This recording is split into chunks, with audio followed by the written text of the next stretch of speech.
Hello everyone, how is everyone doing today? Jordan, get yourself on camera, man. You're out of the screen. Oh, hold on, let me take off this volume here. You're literally pointing the camera towards. Huh? You were pointing the camera. Silence thought. Thought. Can you zoom in mine a little bit more?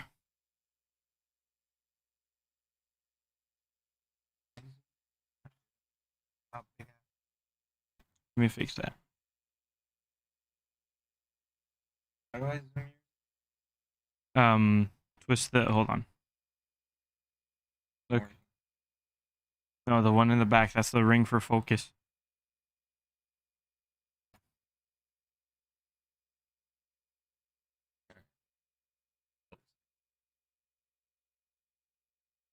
All right. Can you get your light a little bit more out of the way? The blue one, just move it back. More. You might want to just stand up and move it, like make it touch the bed.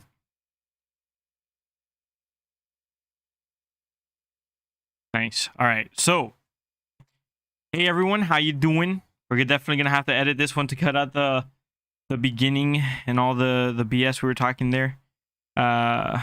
Is your mic muted? Jordan, please. Actively participate. I don't have the monitoring on because then I can't understand you. Hold on. You are muted though. Stream deck. I don't know. You gotta be ready earlier, but that's fine. The content is good afterwards. All right. My eyes are hurting today, guys. So if you see me doing weird stuff with my eyes, I apologize. They do be in pain. Need some eye drops. Gotta do a bunch of ASMR stuff.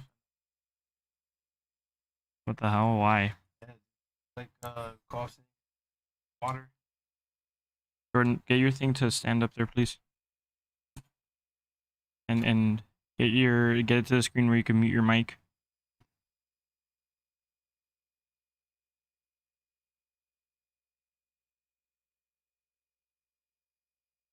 There, that one. All right. So, guys, excuse you. What do you mean? The button. For them. Oh, there you go. What the heck? Okay. All right. So, Now it's not turning off. I don't have manual control.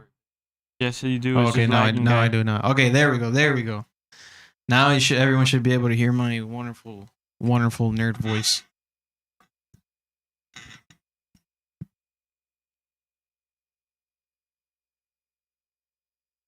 Yes, cat hit. All right. So, hello there, everybody, and welcome to episode 10 of the Co-Op Syndicate. I am your co-host, Michael C. Moore. And I am your other co-host, Jordan G. Marcos. Today, as you could tell by the title and possibly thumbnail, you should know that we are going to be talking about old school RPGs versus new school RPGs. We're talking about the classics like Final Fantasy VII. I don't know how far back we're going to go. Maybe we'll bring up stuff like Chrono Trigger. And then we're going to talk more about like new school RPGs. Like, I guess, I don't even know if you would consider Genshin Impact that or something. It's more a gacha game, but I guess it's like a gacha RPG. But I don't know. Jordan's the one who plays RPGs, so he'll be talking about that. I'm not really an RPG guy. Yeah, I mean, I didn't necessarily put it on the list, but I guess we could talk about it as like extra examples. But anyways, man, tell me how's your week been going, man? You just recently released a new video. Like, what's going on with that? Yeah, well, like I was talking to you guys before, I'm trying to get more consistent in how I post stuff. So I've already had 2 weeks where I've been posting stuff on the tech channel. Basically, it's just talking about how like the proper settings you should be using for recording videos and exporting videos after you edit them, because I notice a lot of people, like, they'll be like, oh yeah, look at my 4K gameplay, or look at my 1080p gameplay, but then they don't even render it like properly, so it just ends up looking horribly. Or like people just get stuff straight from their PS4, their Xbox, their PlayStation 5, and it doesn't look that good. So I made that video specifically covering that, so that people can know what they're supposed to do to make their videos look extra good, if that's what they're going for, if they're trying to go for quality over anything. It's performing all right so far. I mean, it's not my my best performing video by any means, but compared to a lot of the other ones I've released lately, it's doing a lot better. So outside of that, I've just been spending a lot of time at my girlfriend's house. Her mom's on vacation for a while, and I don't want to leave her by herself, so I'm doing a lot of back and forth, coming back to my own home to work on content. My office is here, so I have to come here every day to work on my stuff, and then having to bounce back over there. But it's been pretty good. I've been watching The Mandalorian. I finally had enough chill time to sit down and just start watching The Mandalorian, which, by the way, is an exquisite show. I think it got nominated for a Golden Globe, which was very much earned because it's beautiful. And, speaking of RPGs, I noticed they are referencing a lot of material from the Knights of the Old Republic, which is, like, phenomenal. So that was really good. Like, I'm not going to spoil anything, but episode 1 of season 2 for The Mandalorian was literally just an arc right off of, Knights of the Old Republic 1, which was just amazing to me that they actually did that. Like, if you played that game and you did the Tatooine planet, just know that that's what episode 1 of season 2 is, which was fantastic. I'm very grateful for the fact that they're, tipping their hat to the old lore. And, it's just a phenomenal show. I'm really enjoying that. Well, it's actually something I wanted to ask you again, because I'm pretty sure I asked, but I forgot. So, is Mandalorian in the future or the past? Is it like isn't it supposed to be before episode 7? No. So, well, I mean, I think it is before episode 7, but it's definitely after episode 6, because they're referencing the fact that basically the Empire fell apart, and it's like the Imperial remnant, like whatever's left from the Empire. Pretty much, like, whenever they reference stormtroopers and stuff in the show, they say ex-Imperial, so it gives you it has you understand that it's definitely post episode 6, and then a lot of the time they're saying stuff like, oh, I've heard of such things that people can move stuff with their minds and all that. So the Force isn't really in the foreground in this show. So it's after, you know, the whole Jedi religion already kind of faded into obscurity. So for sure it's post episode 6.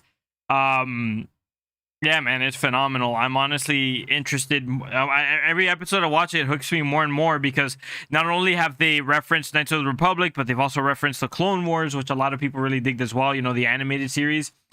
And Clone Wars is a great show. I still have to finish that one, though. I think I have to watch like the last 2 or 3 seasons of that one. But yeah, it's The Mandalorian's fantastic, dude. I've been really enjoying that. Man, I can't wait to watch that. I guess for myself, just to pitch in here. So, you know, if you guys have been listening to this podcast for a bit, you already know that I started God of War. I'm a massive God of War fan since God of War 1 on PS2.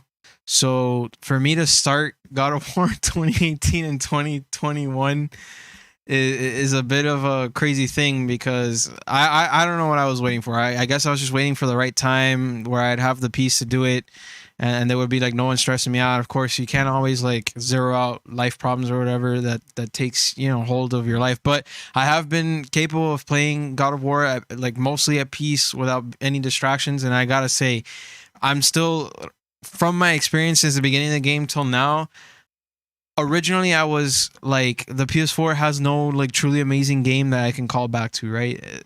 There's nothing like the PS2 days where you can reach out and say, dang, that PS2 game is great, or that PS3 game is great. And honestly, I felt that way about the PS4, despite the fact that there are a lot of amazing games. But I found God of War now, and this is the game that for me is gonna end up being that PS4 game that I can recall back. The PS4 era existed because it's one game, and that's this game right now. Every single second of that game is something, I don't know, it's impactful. Like, I'm just loving it. The exploration, hunting down upgrades, going through the different realms, searching through like every nook and cranny for a chest. I don't know what to tell you, man. It's just an amazing experience. I think as someone who, like yourself, who's such an avid fan of God of War, one of the things you must surely enjoy the most is all the references and stuff they do to the old games, right? Like, I know you told me you finally made it to the part of the game where they start uncovering Kratos' past, and they make all the references to the old games to really tie it in together. I'm sure that was like a nerd's wet dream for you, huh? No, it's not just the fact that they're tying in the original God of War. It's that the original God of War is the canon. Like, it's official. Like, I thought this was just going to be a remaster with like nod-offs, or not a remaster, like a remake with nod-offs to like the previous games, but it's not. It's like literally a continuation. And having played and replayed the God of War series so much, I like have the memory or like the story of it literally like seared onto my blood. Like, it's literally a part of me now, because of how much I played it. Like, I memorize the lore from top to bottom as much as, well, I can't say I recall all the Greek lore, but I know that like the lore of Kratos, like who he is and what his struggles are, I have been able to keep up with it. And watching that, like as he's teaching his son, it's like, oh, I made these mistakes. It's like how a Star Wars fan feels when he watches episode 5 and 6 and episode 4, 5, and 6, and then watches like the prequel trilogy, and then rewatches the new trilogy, and there's like, oh crap, all the stuff that they're like, these are all called like callbacks to things that, you know, like, I mean, of course it was kind of different because they made the original trilogy and then the prequel, but like when you watch the prequel and then you watch like the original trilogy, and then you start seeing all these callbacks, like the references. I remember you showed me this YouTube video once where a guy like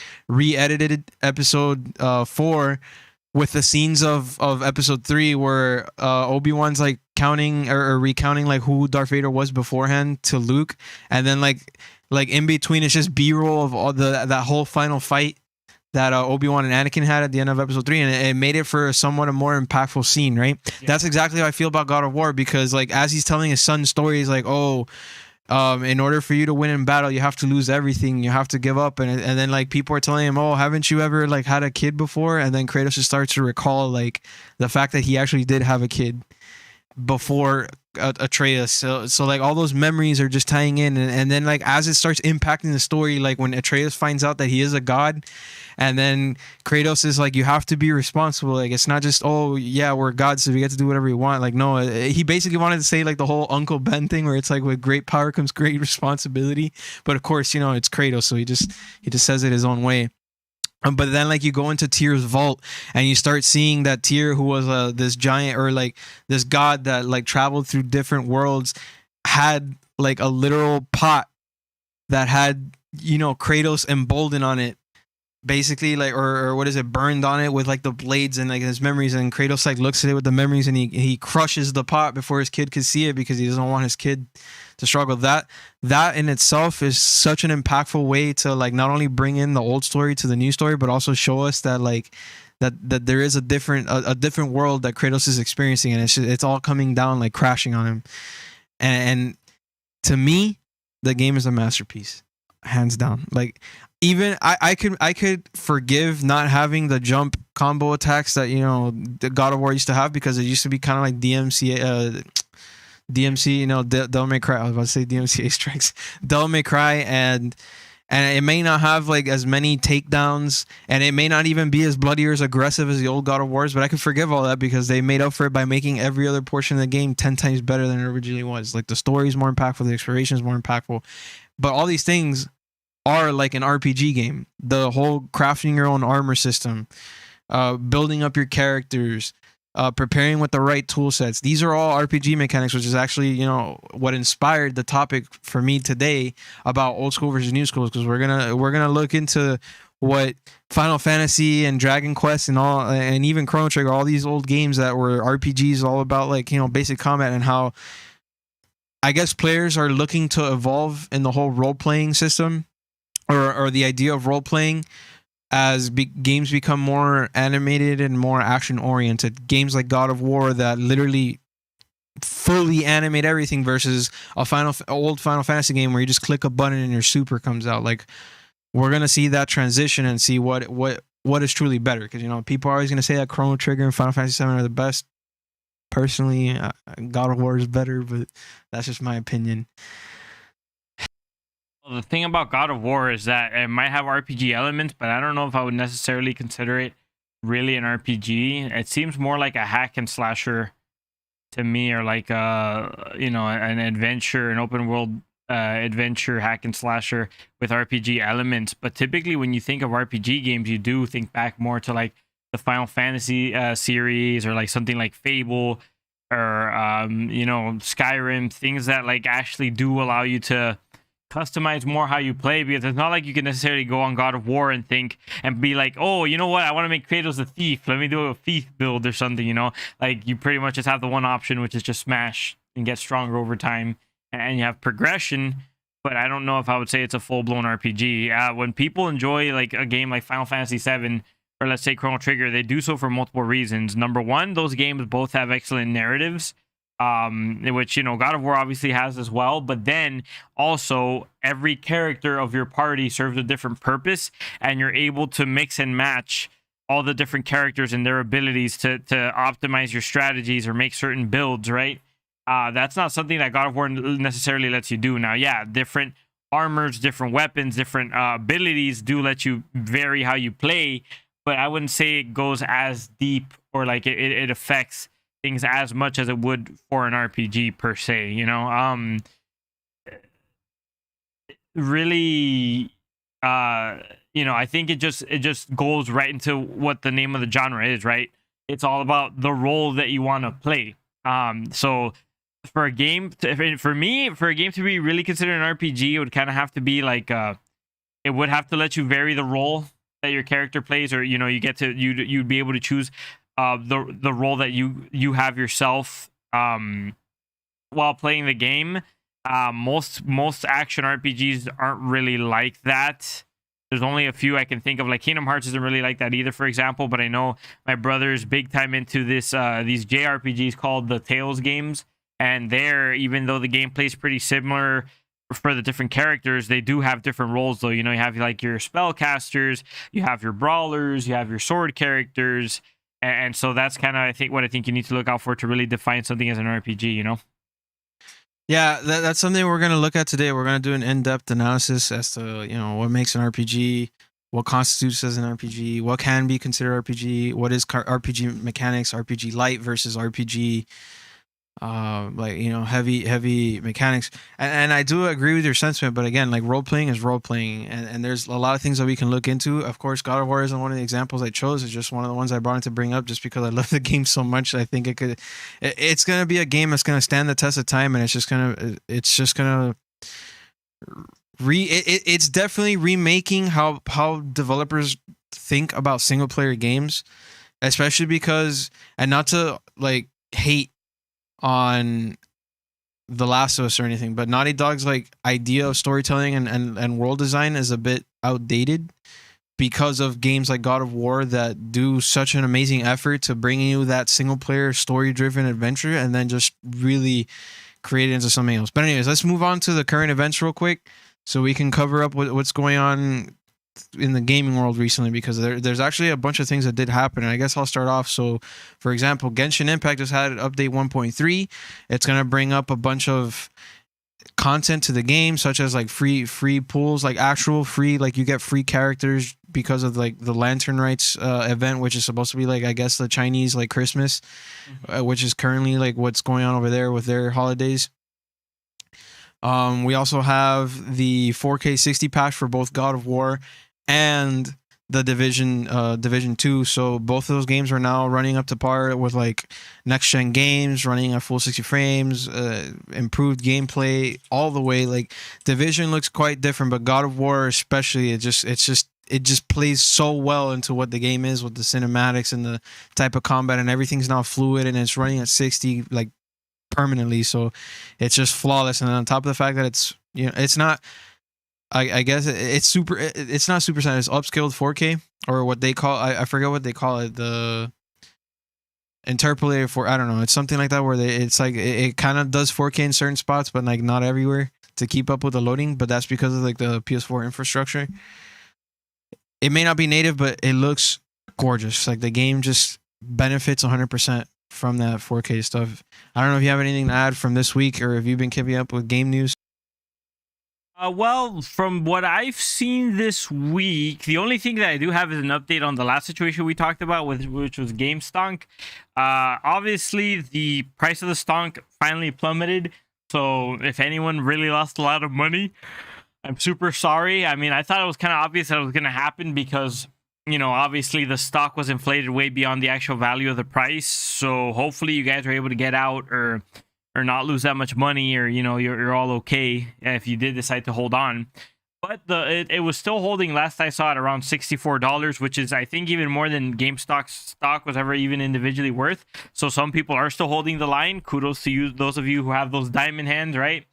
And I don't know what that means for the future of GameStop. I actually have a buddy who's into trading stock, and we talked about it like yesterday. He told me that actually some people were still saying that holding on to GameStop is or GameStop stock is actually really smart, because they actually have future plans to repurpose GameStops from like current, like the what they have right now, which is like the video game retailer store with merchandise that's nerdy or whatever. I think they're going to change it to gaming cafes. Like basically it's just, they're all just going to become spots for people to meet up at and play games and maybe eat food, drink something, which I think is really good, because internet or like those the esports cafes or internet cafes or whatever that you have in Korea and some parts of Asia and all that are really popular over there. And I think honestly, since gaming's so big over here, that could actually be a very big it could be super big. Like that would be my dream. If I could actually have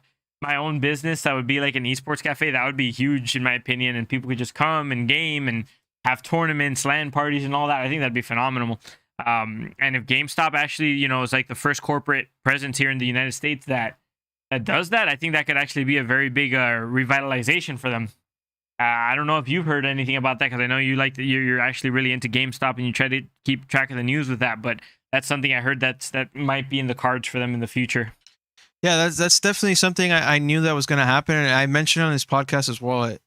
They have to go the Corca Comics route. It's the only way they're going to save the business, because the only way to save a business that's literally overrun by digital output is to literally dig into what makes gaming, and that's the community. It's not just software, it's not just a movie you go watch, it's the community. It's the fact that we all sit down together and talk about games, just like we do in this podcast. We talk about God of War, we talk about Final Fantasy, we talk about whatever makes us happy, and that genuine connection, that conversation that people have is what makes the whole industry exists, because of that. Like YouTubers that promote games and they talk about it with fans that love it, viewers and all that stuff, right?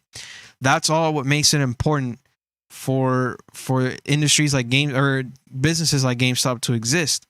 So for them to dig into that, go the Corca Comics route and just really focus on the community, give community spaces, stop harking on people to buy like protection plans or selling their cell phones or whatever crazy kooky ideas they have. If they just zero out, focus on the community and making that a thing, they'll be able to save their businesses. So I knew this was coming for sure.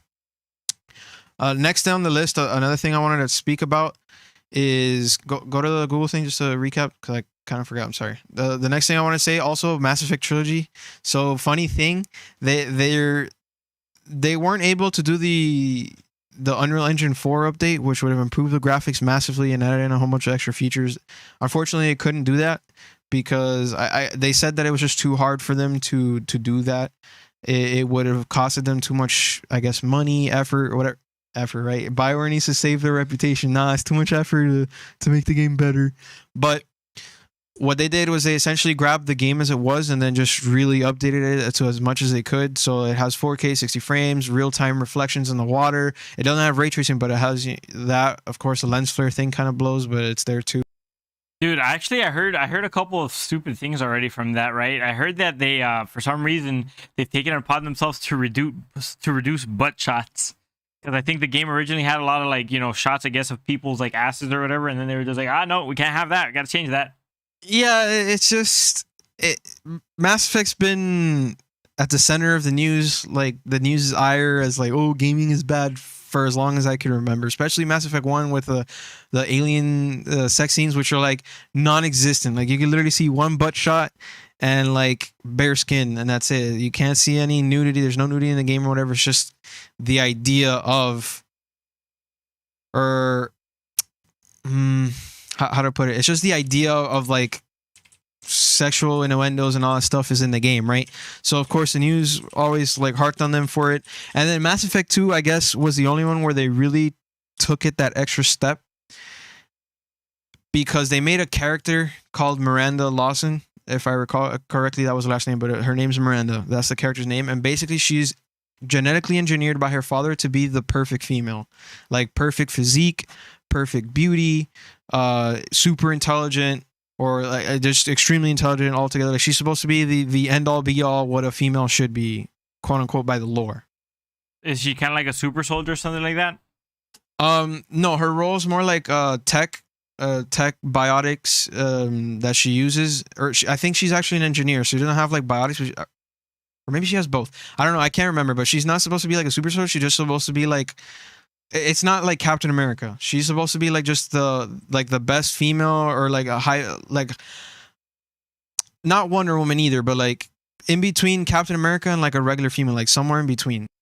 And essentially, she's not like a superhuman, but her father just genetically engineered her to be like the highest degree of perfection that a normal human could be, right? It's not like it's any super strength or super, like, not like peak conditioning or anything like that. Just like removing any I guess genetic thing that her father probably thought was undesirable or whatever, and just molding her to be the human or the like whatever creation he wanted to make her. That's what he made her, I guess.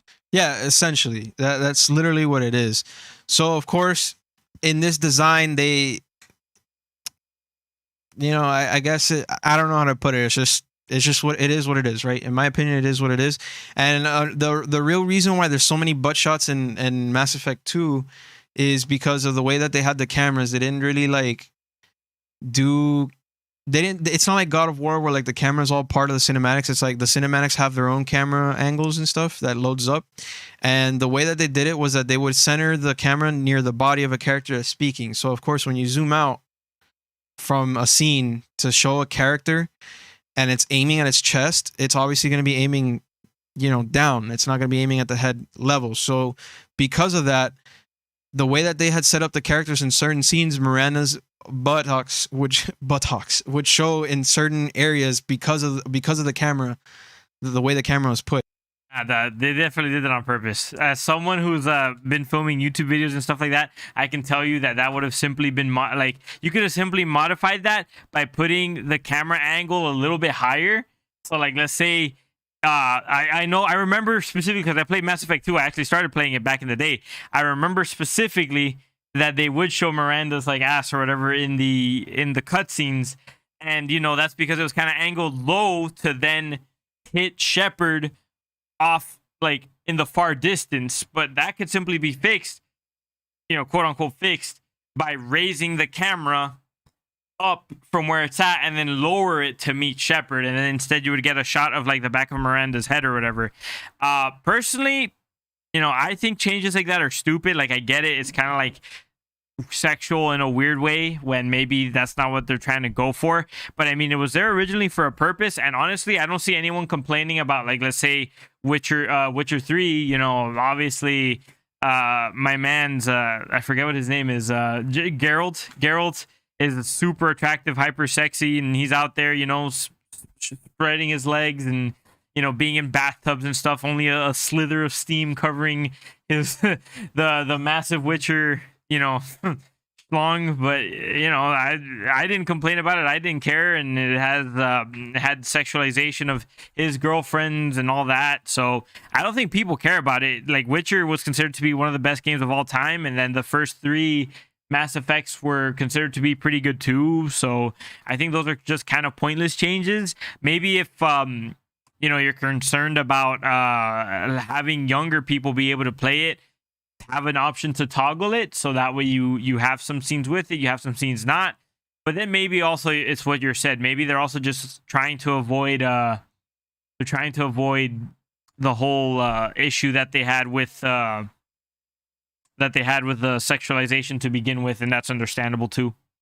Yeah, like you mentioned, I mean, it's not really fully understandable because it wasn't that bad to begin with. It was just a couple of scenes, and it wasn't even like the characters were nude or they were being displayed as sexual objects or anything. It's just what happened. Now, of course, the thing, I understand what you're saying with the YouTube thing, but the way that they had it programmed is it's like a programming thing where they just map the camera to do certain like angles automatically, so they wouldn't have to monitor it as much. Of course, making Mass Effect as big of a game it is, you kind of can't just overlook everything all the time. And of course, there's obviously glitches like the infamous head rotating glitch that happens because they programmed the Shepard's head to always aim at the character he's talking to. So like as he turns around, sometimes his head will spin the opposite direction like an owl, which is hilarious. But it's just a program thing. But essentially what you said is exactly what they did. It just moves up the camera a little bit and it cuts it out. Why they needed to censor it or waste their time doing that, I personally didn't see it as a problem. You might not see it as a problem. Maybe some people might see it as a problem. Who knows? Yeah, all the better for people who aren't affected by it because they can sleep at night better, I guess. That's just my terminology on it, or I mean my opinion on it. Aside from that, last couple of things I want to touch on was just real quick. The season of The Chosen was announced for Destiny, so that's the next update coming out next week.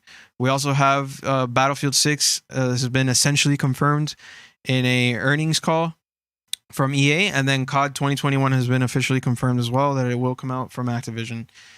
Alongside that, we also have the free February games. The first one's Concrete Genius, a pretty nice game about a kid that is an artist and he likes to draw and stuff, but he was like bullied. So you go on this.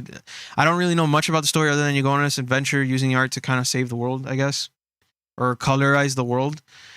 It's free, so I got it anyways. Everybody said it was a good game when they got it. I mean, it's not like a Last of Us type game where it's like massive or AAA or whatever, but everyone said it was good, so I got it. And the other game that's free is Control, the PS5 version, or like the complete edition, which if you get on the PS4, you get the PS5 version for free, so it's essentially free for both consoles. That game is made by the people who made Max Payne and Quantum Break. No, yeah, I think the Xbox exclusive. They're generally pretty good. They always made some pretty amazing narrative games. Michael knows it as the developers who made that one game with the guy who has a flashlight, Alan Wake. But I like their style of development. They're pretty similar to Naughty Dog, and I personally think they should become a PlayStation exclusive. All right, so let's go ahead and jump into the big title today. Today, obviously, we have old school RPGs versus new school. So, because I like God of War so much, that's why I got inspired by this topic. Let's make a case study for each thing. Would you like to lead us in to the RPGs?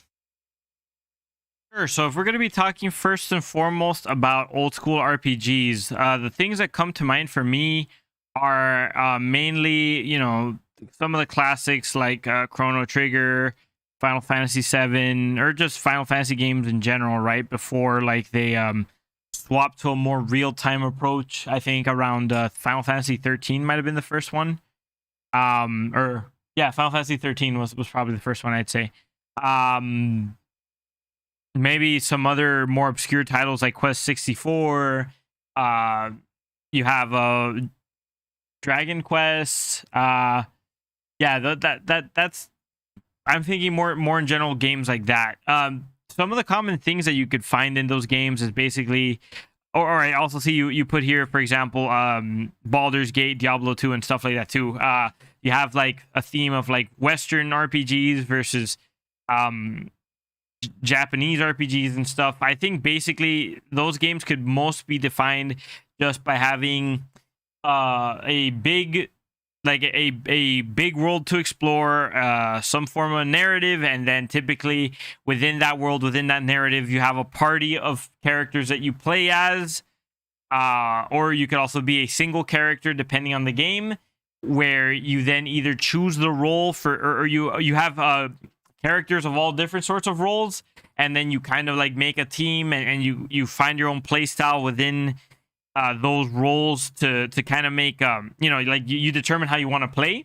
Or if it's like you're an individual character within an RPG, you kind of customize your character to fit a role that you desire to play as. So right now I'm playing Skyrim, for example, which I think falls more into like the modern type of RPG. But within that game, right now I'm playing as a Khajiit, and I'm focusing mostly on stealth. I'm focusing on being able to pickpocket. I'm focusing on being able to pick locks. I'm focusing on archery. One-handed combat, so I could do stuff with daggers and all that. That's my priorities. And that obviously it emphasizes my ability to play a certain way. So if I like playing in a stealthy manner, or I like stealing things to make my money and whatever, it makes it easier for me to be able to build my character that way, and that's the role that I'm kind of playing as. Old school RPGs specifically, a lot of the things that I would say kind of define them on the Japanese side was more like typically I saw that the combat would take place within turns. Like you would take turns attacking each other, and there would be a big focus on like dealing damage in different ways. Like you could do regular damage, you could do elemental damage, poison damage, you could do debuffs to your enemies, you can buff yourself. Obviously you want to heal yourself because the combat's largely based on health points and other things like that. And there's always a big sense of progression within these old school RPG games, that you level up all your characters, you buy items to equip, your characters with items and things like that. And usually you have to grind and get into many fights with like lower level monsters, so that way you could level up, get stronger, learn new abilities, get money to be able to buy things, and go and take on those harder bosses and things of that nature.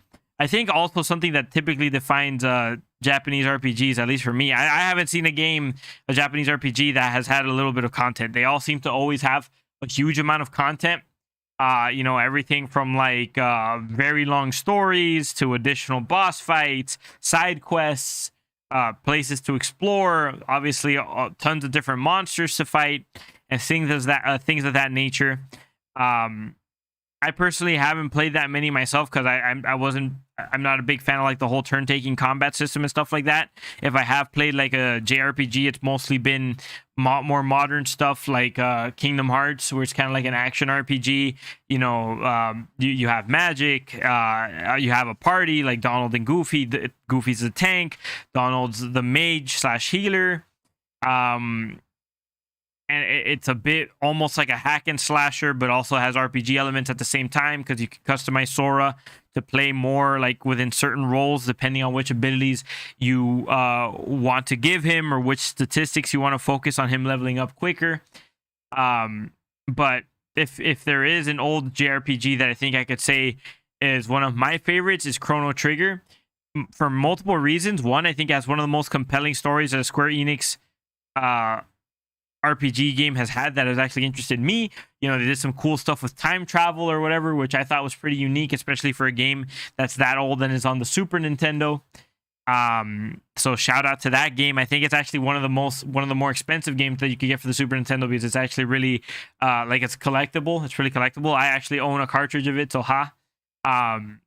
I'm also a big fan of the art direction for it. I don't know if you knew this, but Akira Toriyama, which is the same artist who worked on Dragon Quest, worked on Chrono Trigger as well, and he's most famously known for obviously working on Dragon Ball. He was the artist or the mangaka behind Dragon Ball Z, and all that. So the art direction for that game is pretty gorgeous as well. At least, you know, the art and stuff, because obviously the game was just a couple of pixels here and there because of the age of it. But something else that's very good about like those old school JRPGs, and I think it still translates to now, the music. I don't know why they just always make their music so beautiful, dude. Like most other types of games, you know, with the exception of a couple of masterpieces here and there, their music seemed to be like hit or miss. Like obviously you have your Halos, you have your God of Wars, you have your Uncharted's that all seem to have good music. You know, Legend of Zelda's good music, but like I mean, you think legendary video game music, do I have to say anything more than like Sephiroth's theme, for example, from Final Fantasy VII? It's like considered to be the best like anthem for any villain of all time. Like, you know, it's that simple. Like every single time there's a famous RPG game, you could bet the music's gonna be killer, and it's just true. It is what it is. All right, man. Well, I like that sentiment. It was a pretty good, I guess, explanation of what old school RPGs are, and maybe your thoughts on new school. I'm gonna just go ahead and start saying that like music's so great because grinding and moving in those games is so boring. It's so boring. It's just you're just moving on a tile set up, down, left, and right, and you're constantly doing the same attacks in like a turn-based method, as you said. So of course they have to make up somewhere, right? Now, as far as the story, the art direction is pretty great. Especially for games that are pixelated, like what you were mentioning about Chrono Trigger using the Dragon Ball creator. And that explains so much as to why Dragon Quest legitimately looks like it's out of Dragon Ball, because it's literally the same artist. So of course they're going to use the same drawings of the faces, the same color, using the same colors, and just being really creative with the design decisions in creating the like character designs, world design, and all that stuff.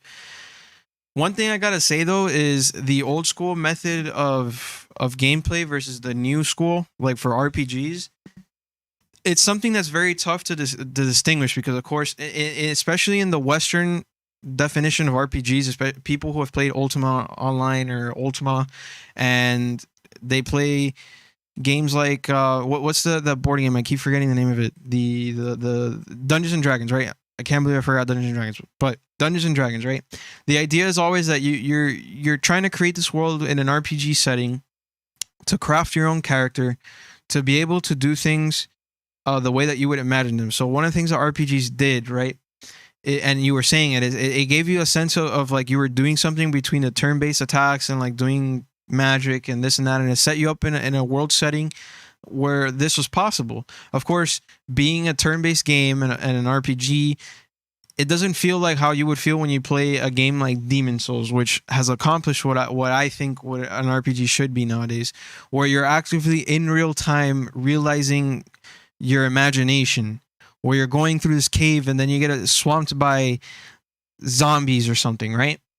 That's the kind of stuff that people in the West and even in the Japanese market. They've all been dreaming of an RPG game where you can actively do everything in real time as an action game. So because of the way that RPGs were before and what they are now, it's kind of hard to distinguish exactly what makes an RPG and what doesn't. Because again, games like God of War, I call them line skirters, because they're basically like on the line, like they have all these RPG elements and they could be considered an RPG, but they're technically still an action game.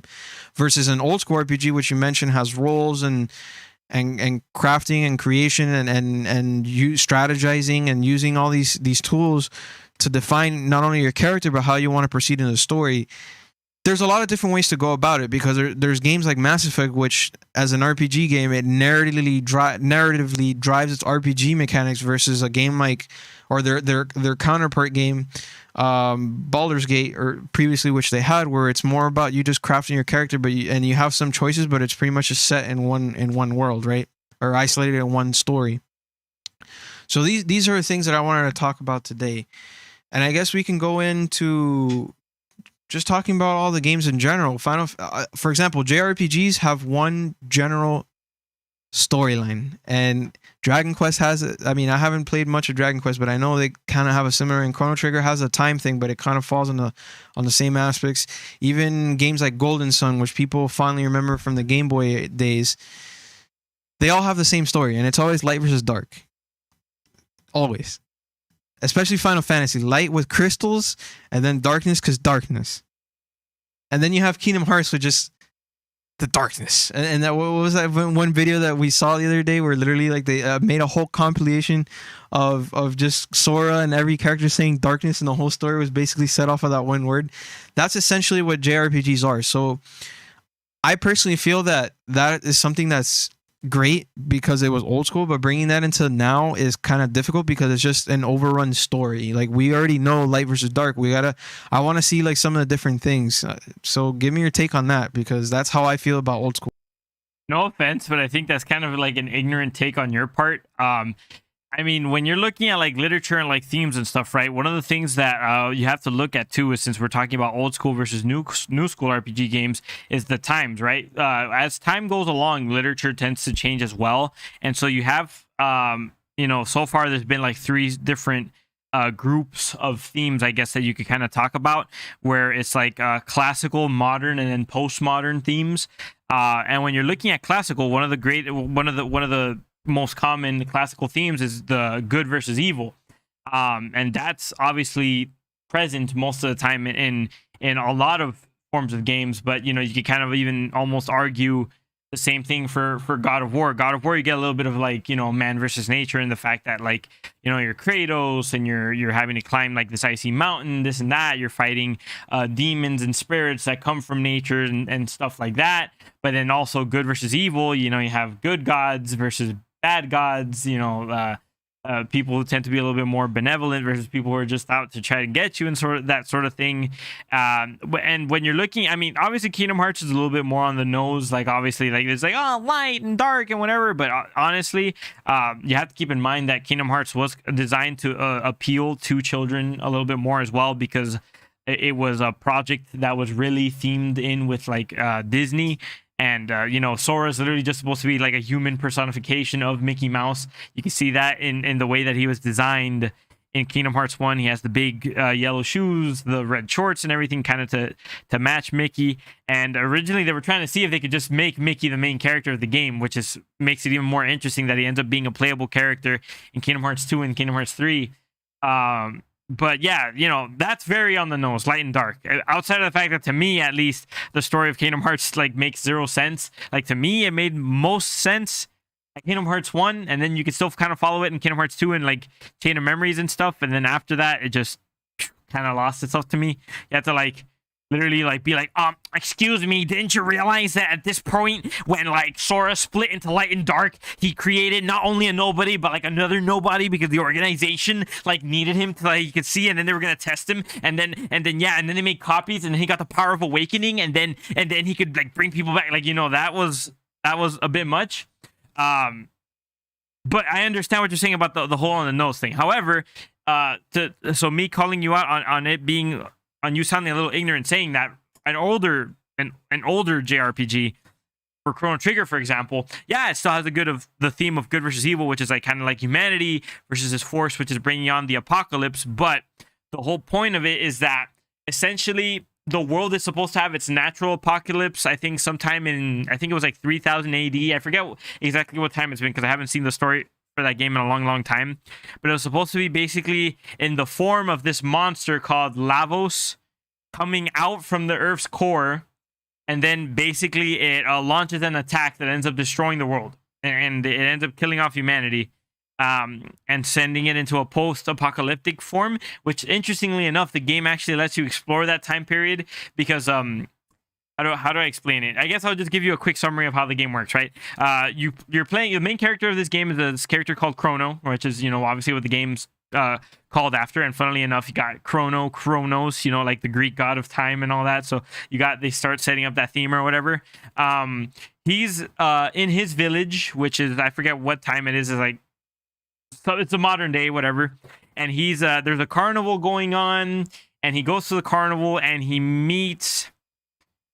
He's going there because his friend, who's a scientist, is working on a special project which is supposed to be a teleportation machine, right? And then he meets his other friend, I think, who ends up being a princess or something, or no, he runs into her there for the first time. He like ends up knocking her out, and then he gets her. He's like, "Hey, wake up, whatever." She's like, "Oh, let's go see the presentation." She hangs out with you that day or whatever. She ends up being a princess, and she has like this necklace or something that ends up having an adverse reaction with his nerdy friend, who's called Luca, I believe her name was. It ends up having an adverse reaction with her teleporter. And instead of teleporting, what ends up happening is that she ends up creating like a hole in the space-time continuum. And so the princess automatically gets dragged into that hole, and then you have to go save her because she gets sent into the past. Because that pendant actually ended up belonging to her ancestors, who was a royal family, and then they get sent to like the medieval ages.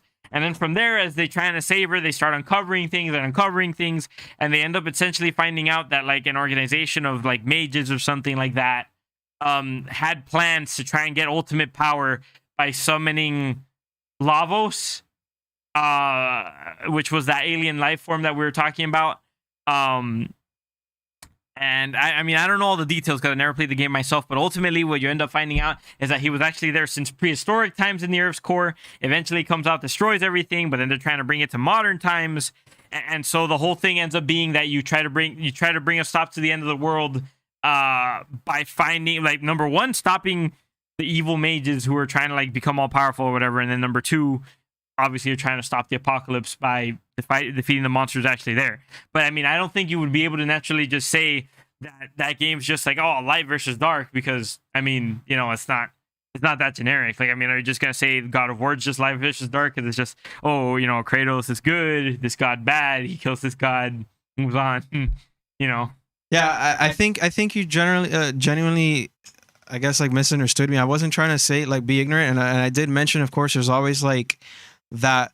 There's always specific games that turn it around or try to do something different with it, and they try to be unique. And if I were to look into every single JRPG game, they're always gonna have some unique story or whatever with the character, because I think the biggest magic about JRPGs is what the magic of RPGs is. You grow with your characters, and then you build a story around them. It's not necessarily the overarching narrative. It's about the narrative surrounding your characters as they go along in this world.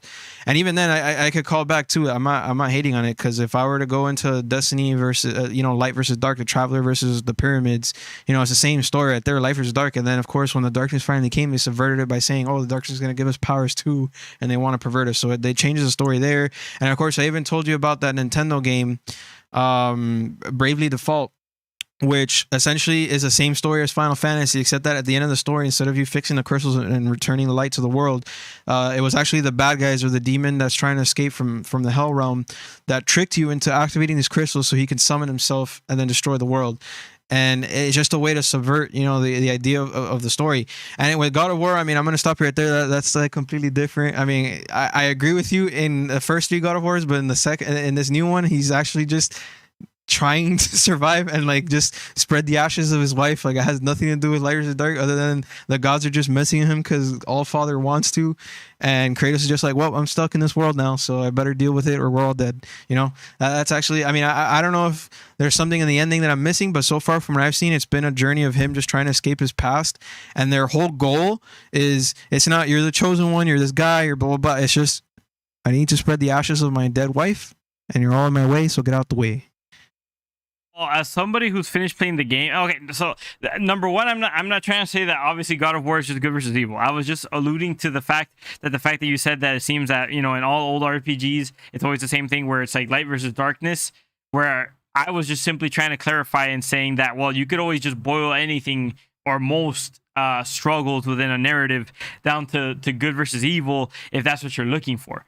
You have to know the details of the narrative to really see where the differences come in. And I was trying to tell you that ultimately, you know, the fact that you boiled down old JRPGs to just mostly being light versus dark, I could say, well, you could easily say the same thing about God of War because, you know, good God, bad God, light versus dark. Obviously, God of War's narrative is a lot more complex than that, just like how, you know, Chrono Trigger's narrative is a lot more complex than what you're making it out to be. It's not like in Chrono Trigger, you're this chosen one that this and that either. It's literally the whole thing starts out that you're just trying to have fun with your friends at a carnival.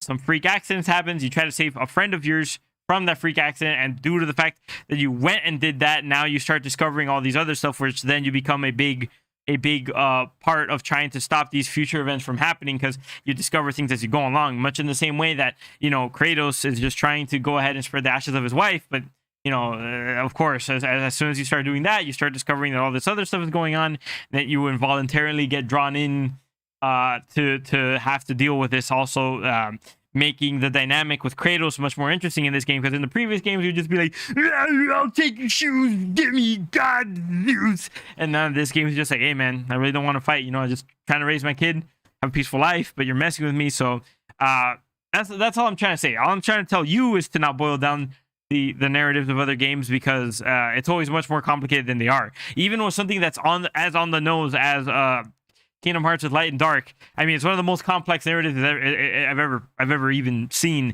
Now, does complex necessarily mean good? No, because I feel like Kingdom Hearts actually could have benefited from a more simple narrative if they just would have ironed it out. You know, to me, it smells a lot more heavily of like retcon rather than like precise pre-planned narrative. Like, I don't know, I played it and I was really looking forward to, like, let's say Kingdom Hearts 3, because I love Kingdom Hearts 1, I love Kingdom Hearts Chain of Memories, I love Kingdom Hearts 2, but with all the addition of all the different side games, and then it started just getting weird, because like, no, there's like, you know, true Zemnis, and then he splits himself and that's the real Organization 13, and then this is like a fake Organization 13, and then, you know, Sora is the Keyblade wielder, but now he's not just the Keyblade wielder. Everyone could be a Keyblade wielder. And then, but those aren't the important Keyblade. There's actually the Keyblade, which is like X-Blade, Keyblade, which that's the one that unlocks Kingdom Hearts. I'm just like, okay, it smells like you guys are just rewriting it over and over again. Like, just find a direction, stick with it. You know, don't do all this weird nonsense, you know? Like, I feel like if you play Kingdom Hearts 1, you could just very clearly see that at first they were like, oh, yes, you are the chosen one. You are the only one with the power. And then somehow it became like, no, everyone can get this power. And then, I don't know. It's just weird. I don't know. Well, that's what I'm getting at. You keep bringing up that, like, if I were to boil down Kingdom Hearts, I would get that. But that's what I would get about Kingdom Hearts 1. It's the rest of the series that subverts that expectation by showing you that there's different things that can happen. Yeah. And Kingdom Hearts 1, it makes perfect sense. But when you get to Kingdom Hearts 2, you start realizing, oh, I'm not alone in this world. There's other people that have these abilities, and I think that's what makes it unique. It's like, imagine if you're a Jedi Force user, right? You're Luke, and like, oh my God, I moved this cup, and then he's like, oh, you're the chosen one or whatever, right? But then all of a sudden you start meeting other Force user, and you're like, wait, I'm not the only one. I just lost because I wasn't in touch with people, and that's what I liked about Kingdom Hearts. It's like, instead of just being you're the chosen one, by the end of the story, once you finish it and you're supposedly the chosen one, you reset the worlds and all that stuff. You eventually realize, wait a minute, there's a whole other world that I haven't explored yet. And that's the whole purpose. What I liked about Kingdom Hearts was that you start off on this island, and the entire time Riku's like, dude, there's a whole world out there and we're stuck on this tiny island. Like, let's go out and explore. And your whole mindset starts off as you're this island boy, but as you start exploring the world, you start realizing, oh my god, there's so much more to the world.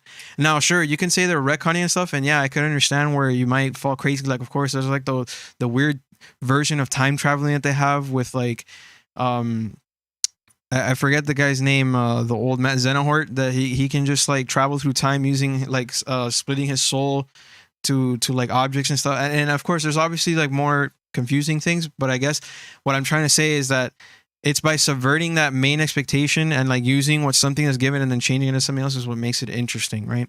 So God of War right now, you were saying like, oh yeah, the old God of War versus a new one, because it's pretty much the same thing. You're just a god killer. But here's the thing: in God of War 1, you were the god's pet. Like, you were a champion just set across the world.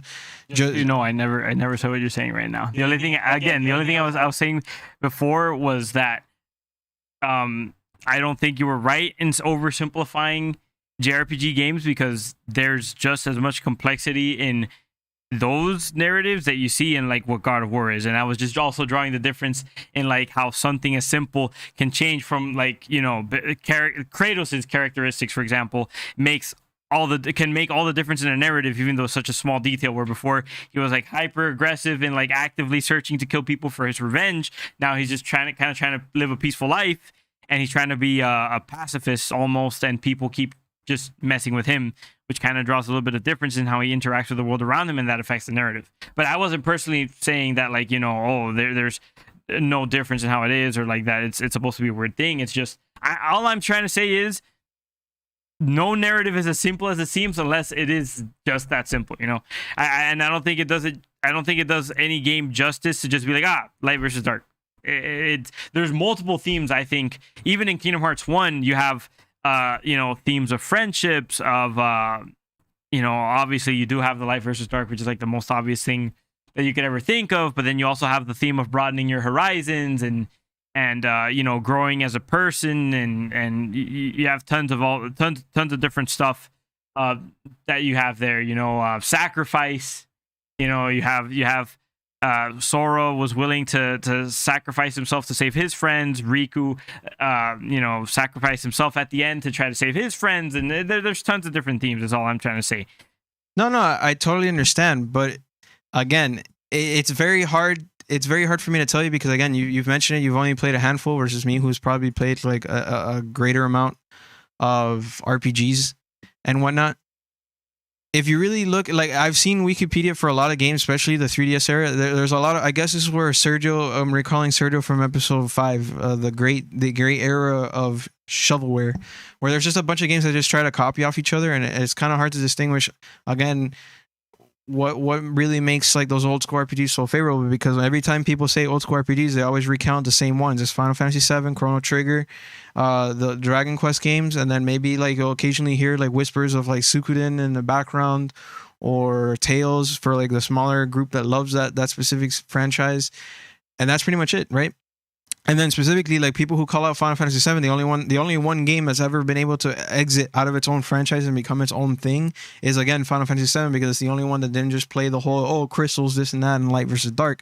It was the one that actually brought in, you know, the terrorist organization, and there's different things going on, and there's cloning, and they really changed the story. And it's the one time that they actually exit that generic story that it becomes something completely different. And that's what Kingdom Hearts did too. It started off like that, but then it changed it. You see what I'm saying? No, I think you're still wrong on that, man. Like when you, I think you're still wrong on that. When you look at it, you know, I could bring up, let's say, Final Fantasy VI. You know, you have a bunch of people that are kind of trying to get these ancient life forms that are the origin of all magic.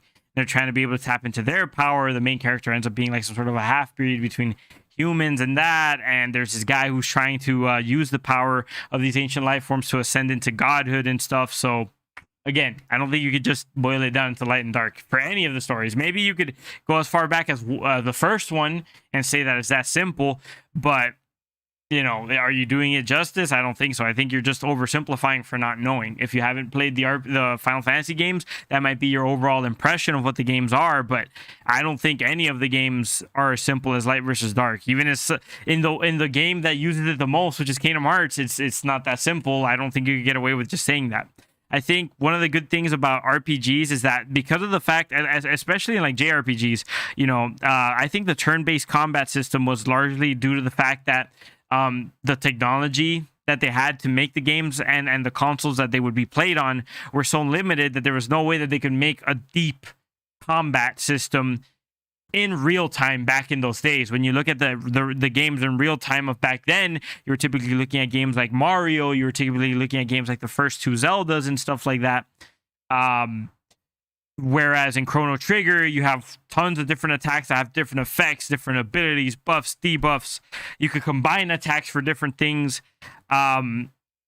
And so with the fact that they couldn't do a system in real time, they tried to make the combat as deep as they could within a turn-based system. And then also they would compensate in making deeper narratives, in making better music, in having larger worlds to explore. Because admittedly, you look at a side-scroller like Mario, I mean, there's not a whole lot of exploration you could do there, period. Like, you can't even go back. Once the screen, like, has scrolled past a certain point, it locks, and you can't even, go back to explore what you've already been through. So, exploration was a lot more, was way better in those old school RPGs and stuff. And then, obviously, with the advent of today's technology, that changed. Now, any game could have exploration and things like that. But I think we're getting off our point here. All we're trying to say is that old school RPGs obviously were designed in this very specific way for certain reasons, specifically JRPGs. But something that I actually want to talk a little bit more about, which we haven't really touched up on yet, was actually old school Western RPGs. I've actually been playing Diablo a little bit here and there, which was it's like weird, man. Like I've played a game that was kind of similar to before, and I don't know if this counts. I don't think it counts anyways, but it's very reminiscent to me of like this game that I liked called Gauntlet, which the original version of it was like a I don't know what you call those games, like the top, I don't know if that's like a top down you call it or something, where you're It's looking at isometric. Yeah, like and you're in dungeons and then you're just fighting monsters and getting like golden stuff. And in Gauntlet you could play as like 4 different types of characters, which is like the barbarian, then the Valkyrie, the archer, ranger, whatever, and then the wizard. So that's kind of like roles that you're playing, but then all you would really do is just press a button, and then you had different attacks, and obviously you had different stats and stuff. But then Diablo's like that, but not so focused on like having challenging dungeons and whatnot. It's more like open world where you could get like side quests and get actual quests, because Gauntlet doesn't give you quests. You just kind of, it's a gauntlet, right? You go like, and you're going in this massive dungeon and the levels get harder and harder, whereas Diablo actually lets you explore like a world with multiple dungeons. And then I do think it has more RPG elements into it, because it's in much in the same way that Gauntlet lets you pick different characters. Diablo also lets you pick different characters, but then you could customize them a bit more with different armors, abilities, and stuff like that, and then you level them up, and you could do different builds and whatnot. So that's where it does start to be a lot more like an RPG. However, I want your opinion. Do you think a game like Gauntlet does count as an RPG? Especially, I think the last one that came out in like 2013, 2014, it did allow you to change the abilities that you have and stuff, but it was very simple, Like, it was more focused on like teamwork and like in a real-time combat against like a lot of ads and some bosses and stuff within the dungeon, and then the dungeon would just progressively get harder and harder, and then you really just try to collect resources. It's kind of like I don't know if you ever played what's this thing called the zombies arcade mode or whatever. It's kind of like that, because it's top down, and then you have to try to get points and try to get as many points as you can, but then there's RPG elements into it because everyone plays a different role. All the different characters play differently. You do level up your character. You do get abilities. So I don't know. It's just kind of weird. That's a very niche type of game, I guess. No, I totally get where you're coming from. And just real quick, I should have stopped you beforehand, but I'm just going to let you know now, because you were like, oh, but Final Fantasy 6, and you were starting to bring that argument. Just so you know, Final Fantasy is memed on for being Light versus Dark Crystal game, especially with the fact that they have 4 Crystal Chronicles games, 2 iPhone games are all about Light versus Dark Crystals, and the fact that every Final Fantasy that's not That's not 5, 1, 2, 3, or 13, or any of those, like, are literally the only ones that people recall and the only ones that stand out because they're not the light versus dark. Like, literally the only 2, 3 Final Fantasy games you talked to me about today were the only ones that didn't do the light versus dark. And it again comes to the thing where I was saying where everything else is pretty much generic, and the only ones we recall to are the ones that aren't generic because the rest of them are forgettable. But anyways, moving on from that, going to the gameplay thing, the isometric thing. Yeah, I know what you're saying, because Gauntlet is like a roguelike game where you go and it's like it used to be this arcade game, right? And that's where the thing comes from. So it's this long-term like surviving game where you just run as far as you can before you die, and just attack different types of enemies, going through different dungeons. And it's not really what the RPG games are like Diablo, which you were mentioning. Diablo specifically is the Western version of RPGs, but again, that's what I wanted to call back on, because what is an RPG? An RPG is heavily determined by, or it stems from Dungeons and Dragons. The idea of role-playing a character, creating your own character, role-playing as them, and going on this long-term adventure, doing quests and exploring different parts of the world, right? Whereas JRPGs kind of always did this whole you're the chosen one type of deal. Most of them did, or they did some cool things where you're already this pre-established character going on this journey. The idea of Western RPGs was to try and be closer to what an RPG really was, where it's you as a person become an avatar within the world to then explore it. You see the difference?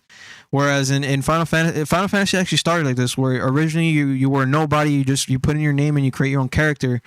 But as time went on, and as the Final Fantasy games started coming out more and more, they started giving your characters personalities, names, history, and then you weren't really you in the world. You were becoming a person in that world, right? And I think that's what I'm trying to say. It's like JRPGs kind of did that, where you embody somebody else, and that's also what God of War does. You embody Kratos. You're not really becoming somebody in the world. You are Kratos, right? So that's why it's kind of difficult to consider that an RPG, especially with the fact that what made Dragon Age so cool is that everyone had a specific role. You were a thief, you were an elf, you could be, or like in Skyrim, you can be a Khajiit if you wanted to, right? And these are all things that create the ability for you to be a certain character in this world, which is what RPGs are. So when you talk about Diablo, that's one of the things that Diablo does. You get to pick your own. As you're picking your class, you're either a different race or a different person, and each one has their own specialization. And then as you start going in, you can start building your character. Okay, do I want to become a defense paladin? Do I just want to become a barbarian? Do I use these armor sets to customize the abilities that I have? Does this give me the powers that I need to become more powerful?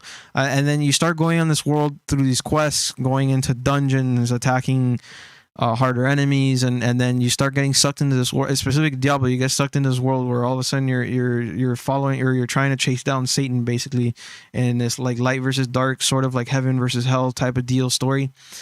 And that's Western RPGs for me are what RPGs have been trying to be, and even the JRPGs have been getting closer to this, specifically Final Fantasy VII, the remake, right?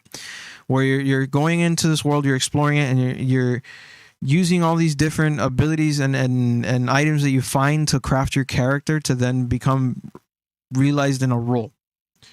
And this has always been something that's been going on since like forever. So when you bring up Diablo, to me, I think that's actually a great example of what RPGs are. It really harkens on like what Dungeons and Dragons was, and it literally speaks to the role. I see. To me, that doesn't make that much sense, though, because how do you say that Western RPGs are closer to the ideal of what an RPG should be versus a JRPG, especially something like Diablo? If you compare it, let's say, to Chrono Trigger, how would you say that Diablo is more of an RPG than Chrono Trigger is? They're both really great RPGs. I'm not gonna lie. They both encompass what RPGs are. What I'm trying to say is that the idea of what people were trying to do when they imagined Dungeons and Dragons is further realized in a game like Diablo, and then even more so in a more modern era like today. Because when people thought about Dungeons and Dragons, and when you imagine rolling the dice and stuff, right? It encompasses that turn-based mechanic that you see in a JRPG, but what people were really imagining is what Diablo was like, where it's all active time. And even like MMOs do it a lot better too, because everything's in real time. It's not time based. Although the attacks are, based off cooldowns and this and that, like you could be there and then you could be strategizing with a person who's healing you to assist you while you are the tank, engaging with like people that are what is it? Huh? What is it? Oh, I was just reading the comment here from Black Withered Rose. I know that he wasn't about to say Western RPGs are what they should be. Being like, I think what the comment's trying to say is that I know you weren't about to say that Western RPGs aren't like the right choice, or like aren't what RPGs are supposed to be. I'm guessing what I'm getting out of that message is Black Withered Rose on the chat over here saying that they prefer JRPGs. So I think they're kind of wanting an explanation from you on what it is that you're trying to say here. I'm not saying anything because like the newer JRPGs are literally what I'm talking about now. I'm not saying anything. I'm just saying old school versus new school. I'm not saying JRPGs is worse than Western RPGs. I'm saying that what RPGs were becoming after, because remember, old school RPGs, all these games that all stem from the 1980s. So as time went on, obviously technology advances and it becomes more real time. Diablo 2 came out in after the first game, which is like 1999, I believe, or something like that, or 2000, so around that time frame. So they already had real time graphics in the game, which completely changed the way that they do the whole RPG mechanics and systems. And as time went on, we get games like Mass Effect, we get games like Final Fantasy VII Remake that grab all that old school stuff and then just completely change it into a more realized thing. The reason why I wanted to bring up God of War is because like Legend of Zelda and all stuff, it really speaks to the idea or the fantasy of you exploring a world, because an RPG has three things. It obviously has one, the story. Like what are you doing? You're exploring this world with this story that's going on and you're exploring lore and all these things and you become involved in the world. That's part one. Part two is the gameplay. Like what role do you take? How do you become a person in this world? How do you realize yourself? Do you upgrade yourself with certain weapons, or you're a magician, this and that, right? And then the last part is the exploration. It's the fact that it's not just like Call of Duty where you're just in a war-torn map or whatever. You're going around, you're exploring the different areas like you do in The Witcher, where you start off in one area and then you go to another island, and then all of a sudden there's a little bit of snow, and then of course you go back to Morin, which is like where the Witchers are at, and you start seeing like this history built, right? RPGs are really like mythology. You're building this history around what you're doing, right? So those are the three things I would take for an RPG to become what it is that we see. So Legend of Zelda, what does really great is that you embody Link. The reason why it sucks is because you're Link only. So it's not really it sucks as an RPG, but it's really amazing as an action RPG game, or like an action-oriented open world adventure game. But one of the things that makes it so awesome and so close to an RPG is because you have the fantasy of going out, finding unique items in dungeons, upgrading your character, and then using those items to uncover new areas or different things. That's why, as we're seeing right now, you're looking up on Google, it's a hybrid of RPG and action, because it literally grabs those mechanics that makes it an RPG, right? But then a game like Final Fantasy, where you start building roles like a healer, battle mage, a tank, or fast hitting DPS, or a thief, those start fitting in the role of how would you create your character in the world. So it has that role. And then of course the Western RPGs had the exploration and the action part. It didn't have the story part as much. The stories of Western RPGs weren't necessarily as great as the JRPGs, because the JRPGs, instead of focusing on the combat, they would focus on story and character development, versus Western RPGs would focus on character development and action. You see the difference?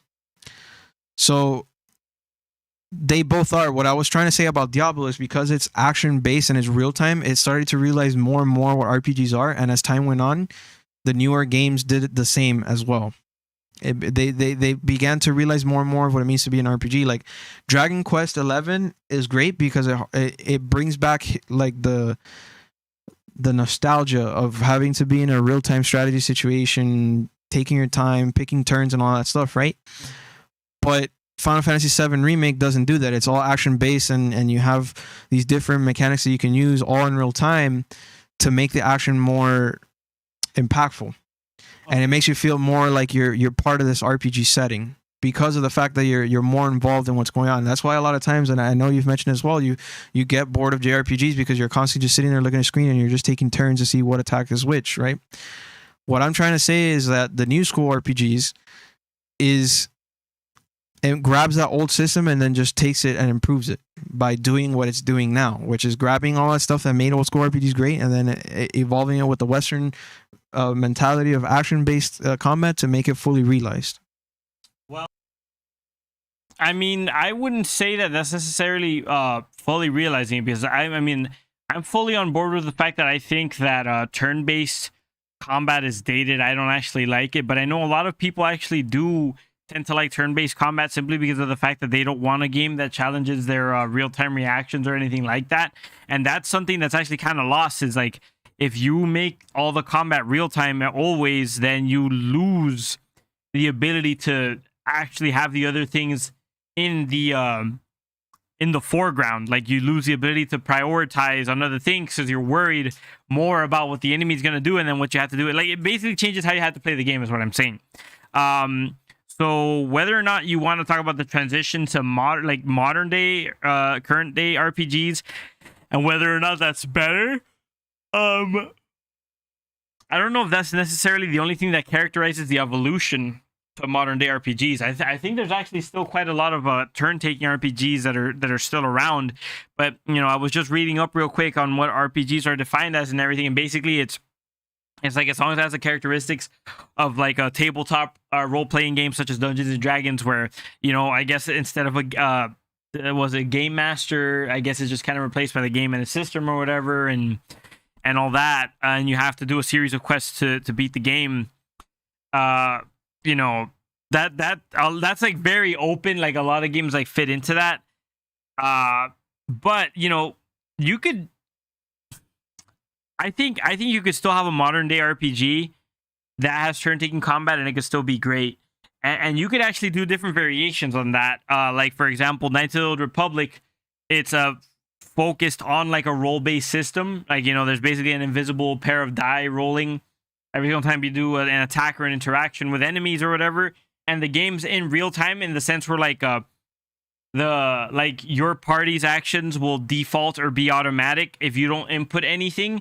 And like the characters will interact in real time, but you could also input certain commands to interrupt like the natural order of the combat, and it'll play out in real time. And something that's cool about Knights of the Old Republic, which is where like I think a lot of RPGs started getting modernized, or it was like the beginning of the modernizations of many RPGs, was number one, that system where it was like quasi in real time, because the interactions between all the characters will happen automatically if you don't do anything, but then it also allows you to control what's happening as well.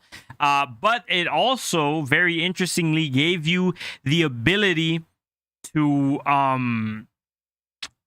if you wanted to, you could actually freeze the game to make it more like a turn-taking game. Like, if it was too much for you to handle, like trying to do everything in real time, you could always just freeze it real quick, and it actually had a queue where you could load the commands that you wanted to happen for the remainder of the fight, which was pretty great. And then the other things that happened within that game is that finally the addition of like branching dialogue, because I think up until that point, where BioWare took a hold of like Knights of the Old Republic, and then eventually they made Mass Effect and all that, it was very typical for you to see in both Western and JRPGs that was just kind of like every NPC had their dialogue already decided or whatever. Like, it wouldn't give you branching dialogue. Now they have that additional interaction between your party and other characters where you could have different conversations with them, and that will lead to different outcomes of your game, which I was actually looking on where RPGs are defined. It was saying that one of the biggest things about RPGs is replayability, is what they look for, immersion and replayability. So that's actually a really big difference that you would draw there between like Kingdom Hearts or God of War and an actual RPG now, especially with branching dialogues, is that in God of War, Kratos is always just gonna do what Kratos is gonna do. You can't influence Kratos. Like, you can't just be like, oh, I'm gonna choose to bake cookies instead. Come, boy, let's bake cookies. And now in RPGs, like, you know, I remember I just decided to be curious. I already did my traditional first playthrough. I was like being a good guy in Knights of the Old Republic, and then at some point I wanted to be a bad guy for a second playthrough. I was really like, hey, teammate, you know what? I kind of hate your face. I'm gonna kill you now. They're like, wait, what? I didn't do anything, and I just, you know, killed them. And then they weren't present there for the ending, like how they were supposed to be. And then other people got pissed off at me for doing that, because then like everyone's already friends with them, and then more people turned against me, and that's already like a permanently different playthrough that I'm gonna want to know all the different possibilities of outcomes. I have to go back and replay that now. I think that is more a true evolution of RPG games rather than just making it more in real time. I think real time is nice for some things, like how, you know, Final Fantasy VII Remake had the real time, but I also think it's kind of a shame because then it loses. It's not the same game anymore, you know, and it might lose the appeal that it had to the people who originally played it for that. What I do like more about it is obviously it's tons more immersive in the sense of like the real time does feel like you're actually present there and you have to be more like into it. But I know that the game also does introduce certain elements, like when you're gonna cast magic, I think you could slow it down and things of that nature. Obviously the graphics look a lot better, so you actually do feel like you're a part of the world rather than just staring at like 5 polygons and being like, yes, this is a person. Like these 3 yellow triangles and 4 like octagons or whatever is Cloud, and now like you're looking at a character and it's actually Cloud, you know. But it's a more, I think that's a more like complicated conversation about whether or not real-time systems are necessarily better for RPGs. I think if it's forced, you're gonna probably create a split within your fan base. If they could find a way to implement it so that you could choose how you want to play, kind of like how Knights of the Old Republic did it, I think it would be best. But when we're talking about the evolution from old RPG games to new, I think it's better to look at more stuff like how much bigger the world gets, how much interactivity you have with your world, how many different ways you could actually play different roles within the game, and things of that nature. I think that's the stuff we should really be looking at when we talk about the differences between old school and new school. Well, but that's exactly what I'm getting at. You talked about Knights of the Old Republic, right? And you said one of the biggest impactful things for RPGs that game had wasn't the fact that it was more action oriented, but it was actually the fact that it had different narrative solutions, right? Or paths, different narrative paths. Well, it was 2 things. It was more action oriented, or at least it allowed you to choose to be, because one of the biggest things about Knights of the Old Republic that grasped people that were big fans of RPGs was that it was in real time, but for those people who could find real time interactions too daunting, they actually allow you to toggle options, such as like whenever you're about to engage in combat, it will automatically pause to allow you to decide what you want to do. And it has the action queue, and then also you can manually pause the combat at any time to load up actions and stuff like that. So it's that thing that it kind of goes back to the thing that I'm always telling you, where I think it's always kind of crappy, especially if you've already set up your games or your fans to expect your games to be a certain way, where you force a change on them, versus giving people the ability to choose whatever they want. I always think more choices, more freedom is the better thing. I think less freedom is always a bad thing. So even though I personally appreciate Final Fantasy VII Remake being in real time more, because that's the type of gameplay I like, I think it's kind of a sad thing if they don't give players of the original Final Fantasy VII the ability to play it as a turntable or turn-taking RPG game. Right. I mean, I totally understand where you're getting at with that, and it makes sense. That's kind of hard to dual program like 2 games, like one is turn-based and one is not, because you have to redo how you do certain types in the game. But again, you were talking about 2 things. Like, it became slightly more action oriented, so it became a bit more of an immersive experience. And then you also mentioned the different narratives, right? But again, we're still in the technically, like, we're in the in between now, because we're not technically old school, we're not new school. But you start fast forwarding again, and that's BioWare. Just so you know, I'm gonna give you 2 more examples from BioWare that easily feed into what I'm saying now about modern games. You fast forward again to 2007, you get Mass Effect. Now a fully realized real-time action game where you get different roles that you can customize yourself into with different narrative choices that all impact the game, not only in the first game, but all the way to the 3rd game. It impacts the entire franchise, like what you do in the whole like franchise like storyline. But again, it starts feeding into more narrative thing. It becomes bigger. You get to explore a lot more things, and you start finding different ways to customize your character. You fast forward again to I believe 2015. You get Dragon Age Inquisition, that has branching paths, different races for the character creation, different roles such as mage, thief, rogue, knight, DPS, like battle mage. You have all these different things that you can use now, and these are all fully realized in action-based gaming. Now, you did actually provide something interesting by saying that, you know, the game should be able to give you a little bit of both. And Dragon Age Inquisition did do that. There's a way that you can just play the game by pausing and just strategizing, like how you would in the old BioWare games. But at the same time, it's fully action-oriented for anybody that wants it. But as you notice, like as their games became more, I mean, BioWare now lost their reputation. They're probably not gonna make a game like those that I just mentioned. But my point is like as they became more action oriented, they began to feed in more into that RPG feeling of like you exploring this world and whatnot. The reason why I keep bringing up God of War is because of Legend of Zelda. It's that feeling of you going through this world, exploring it, and then you're met with the challenges that you would be. One of the things that I want, before I get into that, one of the things I wanted to bring up too, which is what I think that personally, what I find that kind of sucks about JRPGs, even though I love JRPGs, I love them. I already told you, Bravely Default is one of my favorite games that I've played. I love Final Fantasy VII. I love all these games. It is a thing that your brother actually likes, which is the idea of controlling all four characters, right? I get what you're saying about an RPG, but the JRPG falls under one problem, and it's the fact that you're not really controlling the character. You're playing chess with them. If you understand what I'm saying, because you're focusing on controlling these four things, and you were mentioning something about, oh, you know, if it becomes more action oriented, you might not be able to focus on healing or something like that, right? But here's the thing: in Dungeons and Dragons, when RPGs first started, you didn't play all four characters, all four roles. You picked one role and you expected your best buddy to take care of that role for you. If I'm embodying all four characters, then that kind of, I mean, I still feel the RPG, but it just feels like I'm like the gamer god that's like controlling these characters and influencing their experience within the game while I'm fighting the game devil, which is the game master, right? The reason why I'm leaning more towards Western and all that is because it really embodies the experience of you becoming that character. Not you controlling characters, but you becoming the character. And that's what I'm trying to get at. It's the idea of you becoming the character versus you controlling the character. There's a difference there.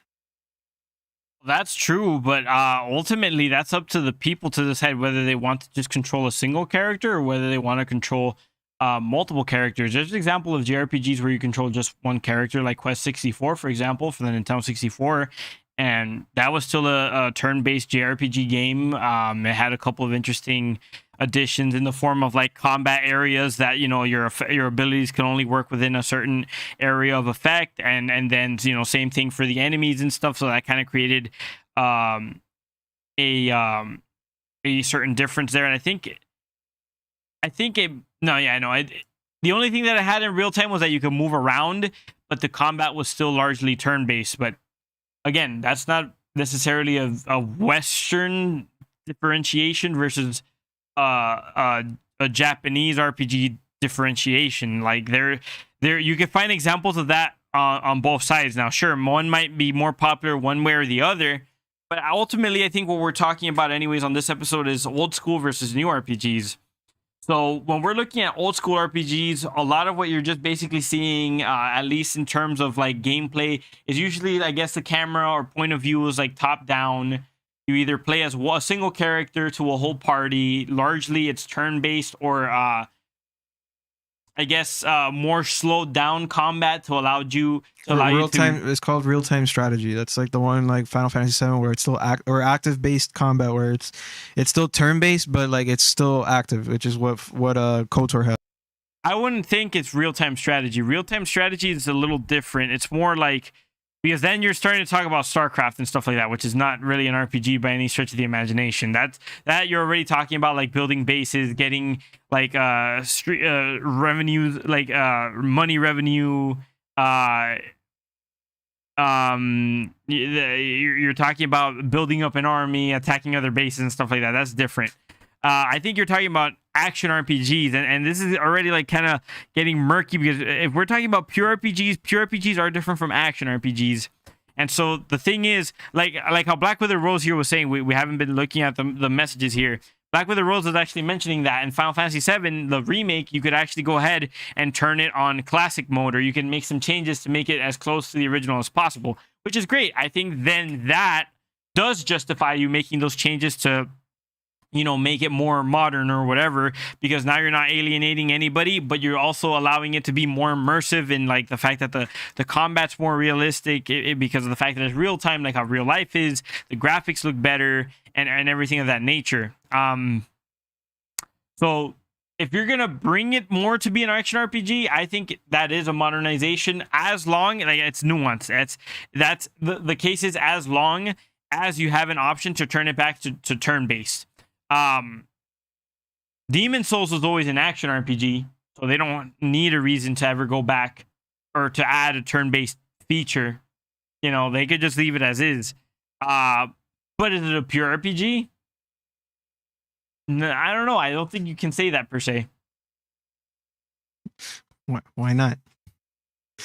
Because what differentiates Demon Souls as an action RPG from like Legend of Zelda or God of War, which isn't a pure RPG. I mean, it literally feeds into what you started the conversation with the podcast. You get to create your own character. You feed into your own roles, specified roles, and then and then it has all the Legend of Zelda exploration stuff on top of that.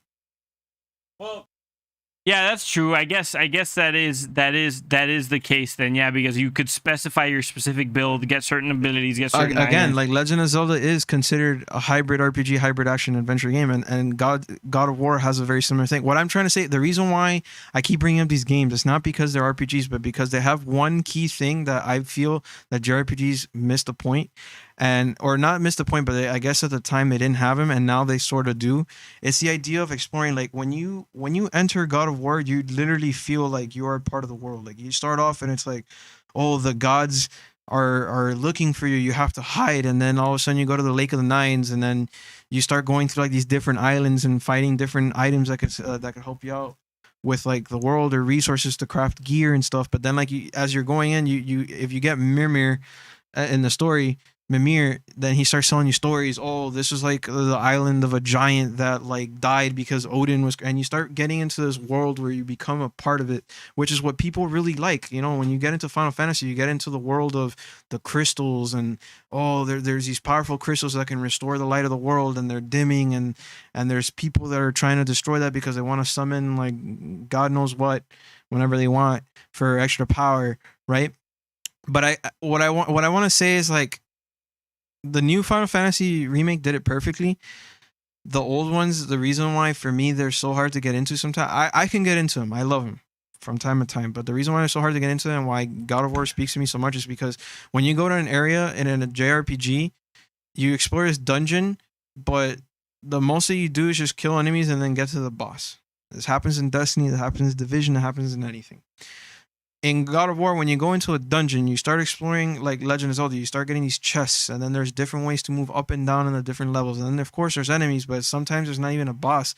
At the end of the day, there might just be like a puzzle or something that leads to a secret weapon or something else, which is what Legend of Zelda has. When you get like the hook shot, and then all of a sudden, oh crap! Now I can hook shot to these areas and whatnot. Chrono Trigger, one of the oldest JRPGs, has puzzles, has different ways to interact with dungeons, has enemies, has treasure chests. I'm not saying all of them don't. I'm just saying that a great majority don't.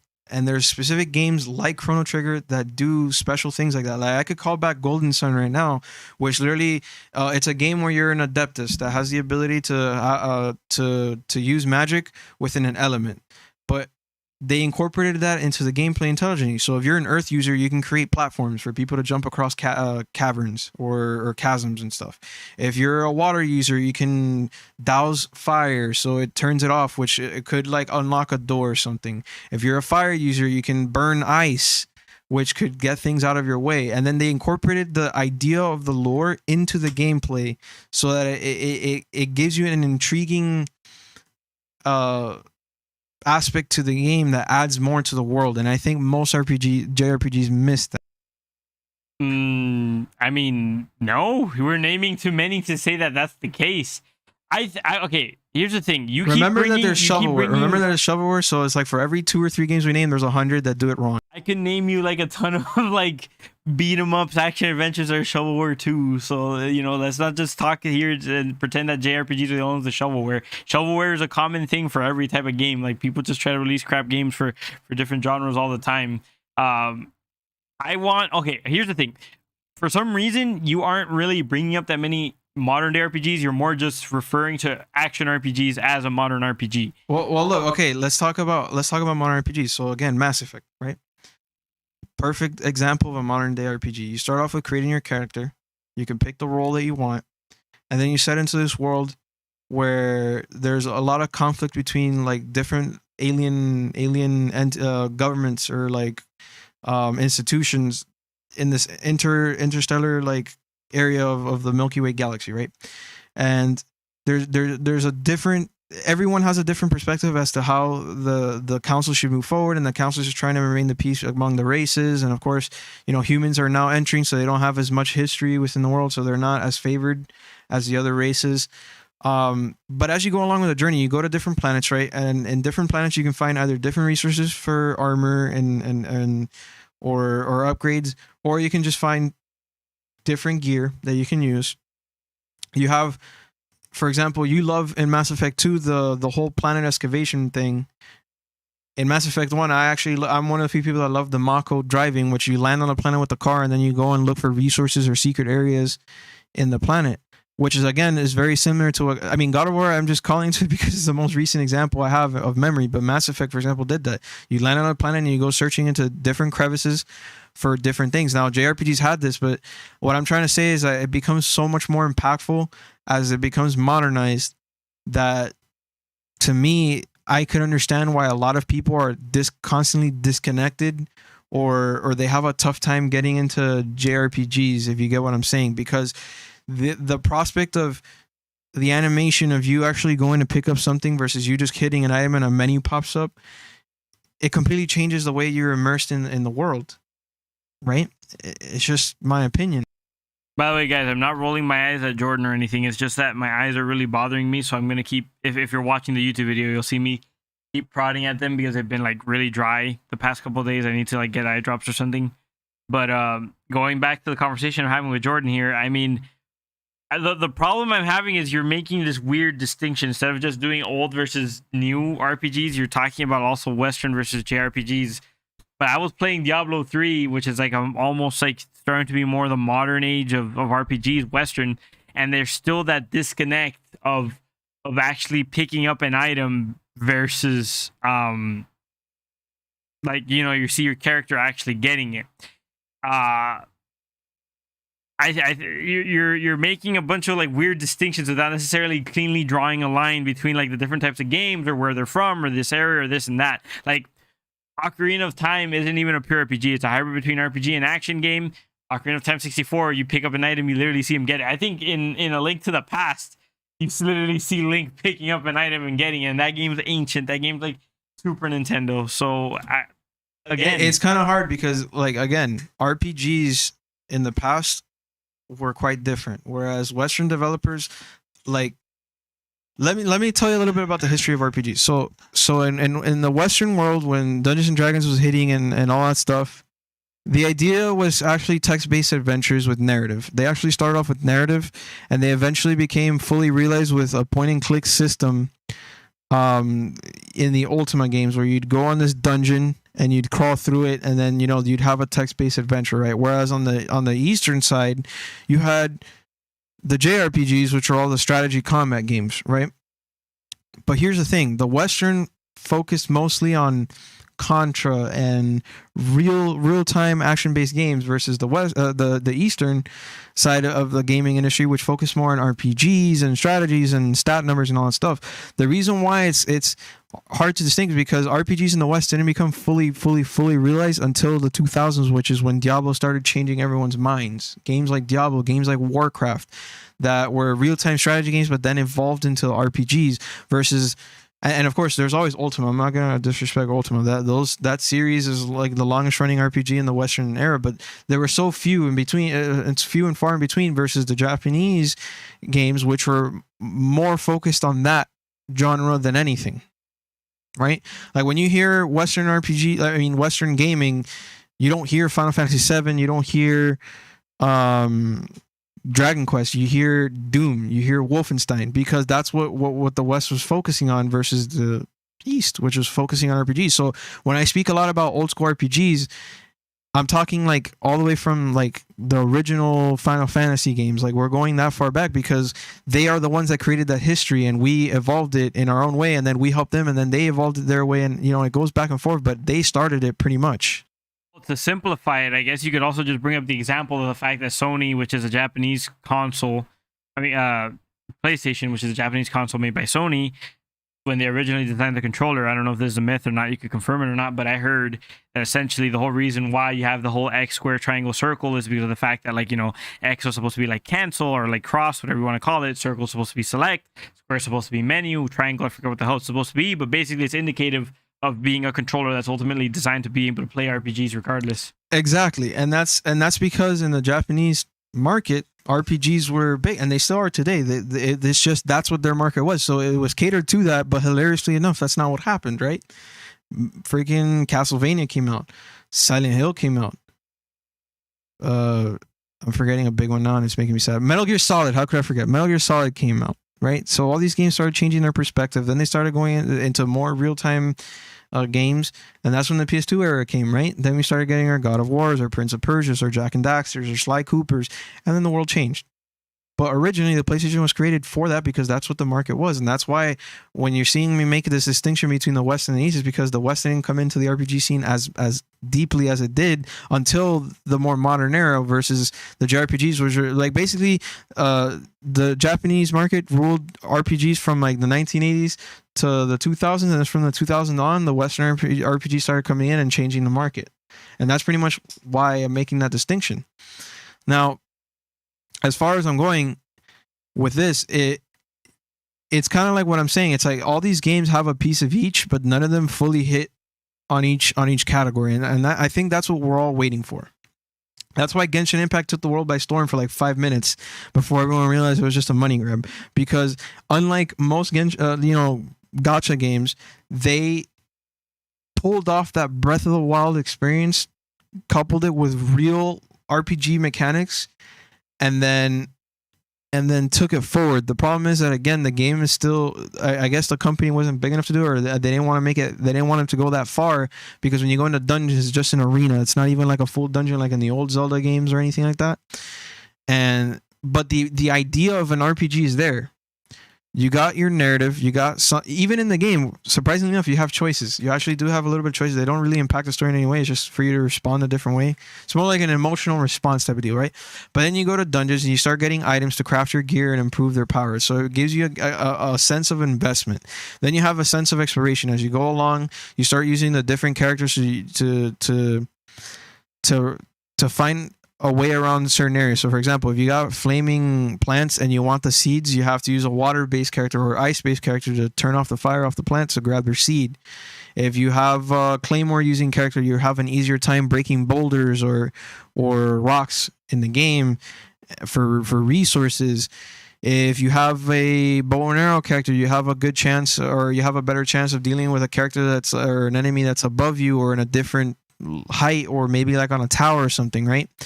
So these are all the different ways that Genshin Impact pulls on this. But again, it's only the superficial part of what we've been talking about today. It doesn't have such a deep story. The investment in the characters is there, but it's heavily based on you getting resources and not really finding gear. And then the exploration is there, but it doesn't go deeper than the open world and like a couple puzzles and stuff. The reason why we keep calling back to Zelda and God of War is, again, because they grabbed that awesome part about the exploration and being involved in the world, which is what RPGs need. No, I'm going to disagree with you, man. You're looking at it in too much of a limited scope for me, because you're just saying this is what you prefer, so this is what it should attempt to be, but you're not seeing what the other games bring that's unique to the table. I don't know if you're a big fan of like anime, let's say in something like One Piece versus the more generic, or I don't want to say more generic because people like what they like, but like let's say a lot of the times when you watch an anime, it'll have a main character and it'll solely focus or center on that one protagonist, just that one protagonist. I know you were a big fan of Great Teacher Onizuka. Like, yeah, it has a couple of things here with but this character and this character, but mostly it's just about how Great Teacher Onizuka is a great teacher to these other characters and how he impacts their life in a positive form, this or that, despite the fact that he's from this stereotypically negative background or whatever.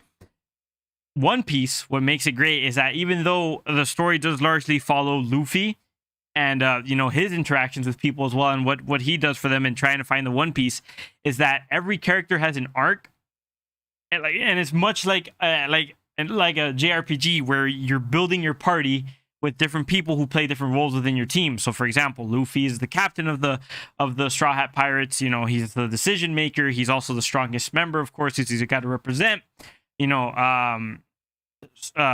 Zoro is his right-hand man, his number 2, the second strongest person. He's supposed to be able to be the leader in the moments where Luffy can't, and also, if they ever need to get into a fight, he picks up right after them and tries to help them out. Sanji, also a great fighter, but he's more of a chef. He prioritizes and actually making sure that he can feed the group, this and that.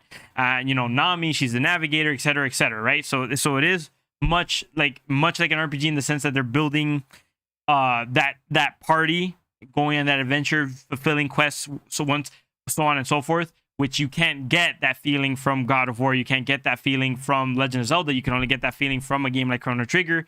You only get that feeling from a game like Final Fantasy. And what happens furthermore from that is that they're going around completing these quests together as a party, growing their party, who every single person in the party has a different skill set, a different role, they have different personalities, and how they interact with each other adds to the story as well, which creates a different type of adventure, a different type of story. And then also on top of that, because of the fact that you have so many different characters introduced into it, while it does have one central protagonist you control, which in this case you as the viewer just see more of Luffy than anyone else, it actually slows down to give you at some point the background story of each individual character. It explains something about them that's key to their personality and their motivation for this adventure. And while for a long time it doesn't focus on that, eventually you get their quest line and you actually get to see an origin from them. You get to see an addition to their conflict where it starts to become a climax, and then eventually you're going to see a resolution to their quest as well, as they realize their motivation for going on this adventure. A quick example of that, ultimate Luffy just wants to be a great pirate. He wants to be the king of the pirates. He wants to get the One Piece. That's the main thing. That's like the main thing. You're going to find the One Piece, you become that. But Zoro, he sets out with Luffy because with interacting with Luffy, his whole goal is that he always wants to be the best swordsman ever. By following Luffy, he literally found the best swordsman ever. And he was like, "Oh, bro, I'm ready for you," because he was like a very tough, like swordsman, street thug type. So he just thought he could take this guy. He ends up getting clapped like extremely easily, like where he blocks like his best attack with like a little knife, and then he's just like, "I'm just gonna destroy you now," and whatever. But the guy spares his life. He decides to then go with Luffy to actually become a strong swordsman, and you actually see his progression happen as he follows Luffy along. You don't necessarily get that sort of thing from a game like God of War or Legend of Zelda because you're like a solo actor, and even though to you that's more immersive, what about a game where it makes it more immersive? You're more immersed in a fantasy world where you also get to grow alongside tons of your other friends.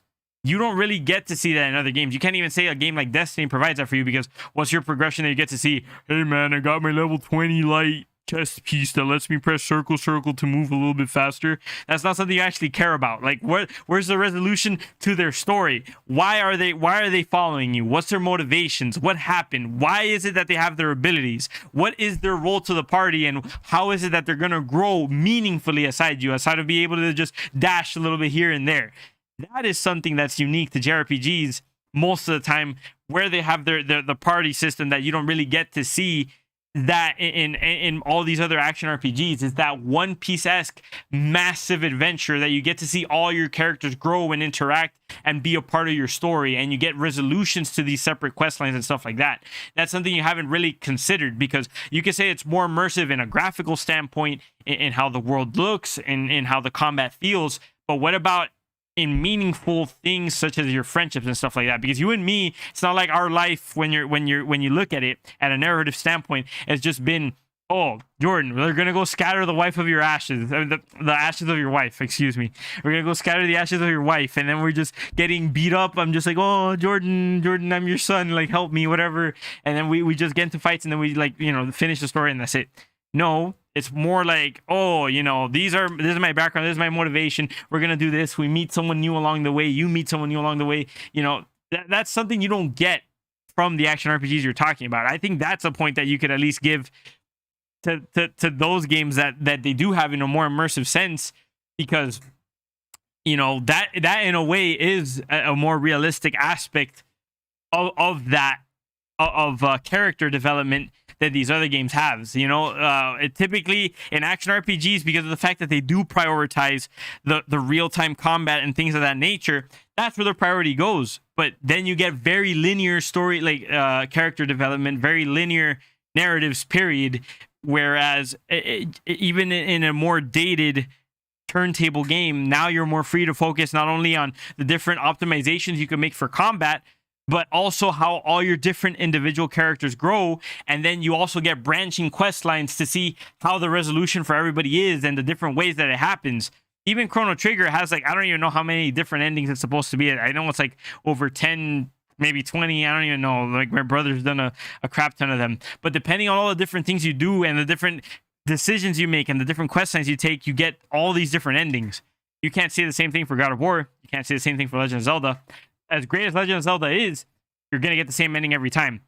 Save Princess Zelda, clap Ganondorf's cheeks, call it a day. You can't even go back into the world once you finish Ganondorf every single time. You go back into the game, Ganondorf is still alive. You got to, find a way to kill him. I think that's something you have to give JRPGs at the very least. I'm not taking it away from them. I'm just saying that games like God of War and Zelda have that one piece that I feel is missing from RPGs.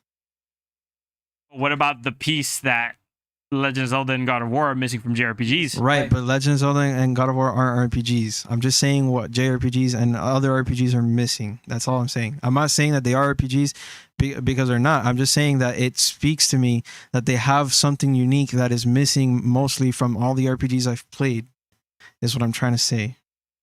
That idea of that impactful, meaningful moment that you get in Legend of Zelda when you start exploring a dungeon and you start finding all these unique things. I don't feel like that when I play a game like Final Fantasy 1 through 6, for example. Or like when I go in a dungeon, I'm just going through like this area, like, like maze, zigzagging, whatever, this and that. I might find some items, but I'm not meaningfully exploring the area. I'm just going in the tile set. You see what I'm saying? Well, what about, let's say, in Final Fantasy VII, when you go into the Shinra mansion and you go ahead and find all these documents and start revealing to you what Sephiroth is and the whole background story of the whole Genova project. You come across this interesting character who's called Vincent Valentine. He doesn't really want to talk to you, but then he comes along with you and then he starts telling you his background. And, again, I don't think you're necessarily being fair to these games, because I don't know where your interpretation of how these games works are coming from. You know what I mean? Like, you have Breath of the Wild for as many good things as Breath of the Wild did. For example, I don't think it's the best Legend of Zelda game. It doesn't even really act all that much like a Legend of Zelda game, because there's not really any dungeons. There's shrines that have like a small puzzle here and there, and then you get the same reward pretty much for completing all of them. And there's like over 100 of them where you have to go to all of them to increase your stats pretty much. But that's not the same thing as a dungeon. It's not the same thing as like having unique monsters in there, having unique puzzles to that, a unique boss that relates to that, and getting a unique item from each one that you see in the older games. So Breath of the Wild is great, but it lost out on that, for having a bigger place to explore or whatever. What I'm trying to say is, like, I don't think it's fair to say that these games possess something that most RPGs lack, when you could very easily make the case that they're just different and they both just present different things. And maybe what is better to say is that eventually there is the opportunity to make a game that brings the best of everything finally all together and truly makes it shine, which probably the closest example of what we got like that, and it's probably the reason why it got nominated for Game of the Year, was Final Fantasy VII Remake, because it got everything that made Final Fantasy VII great, despite the fact that it was a lot shorter, obviously because of tons of different reasons. But it's probably going to be the closest thing we have to the best hybrid game because of the fact that all the different quest lines are present in that, the development of your party is present in that, and then it also gives you the option for a more traditional RPG gameplay experience, or you could go for the more real-time one with the real graphics and everything. I think that's actually might be one of the reasons why Final Fantasy VII Remake, on top of the fact that just Final Fantasy VII is just that famous, is as big as it is right now. I don't know what you have to say about that. I mean, that's exactly what I'm getting at. And again, that's what I'm saying about new school RPGs versus old school RPGs. Final Fantasy VII Remake combines almost the best of both worlds to the fullest extent. Now, when I talk about Legend of Zelda, I don't want anybody to get me wrong. I'm not talking about Breath of the Wild. I'm talking about Ocarina of Time. Because Ocarina of Time is the one that had that dungeon exploration thing. I know Breath of the Wild has its own thing, but it feels more like a survival RPG than it is like what Legend of Zelda was, which is what a lot of people feel. But when I talk about Legend of Zelda as an example, I'm talking about Ocarina of Time, like you going into this dungeon and exploring all these things, right? I get what you're saying in both senses, but one, I'm going to call back to the One Piece thing because I just thought of a joke.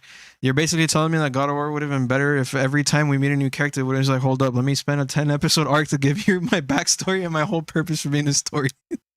No. If I had to sit down and learn about the dwarves' background stories and all that, I mean, don't get me wrong, I would actually love to know more about the background stories and all that, but when I'm trying to accomplish my quests, like in God of War, especially a game like God of War, where I just feel like I want to rage, cave people, God's faces in, and just wreck everything, like I don't want that in God of War per se.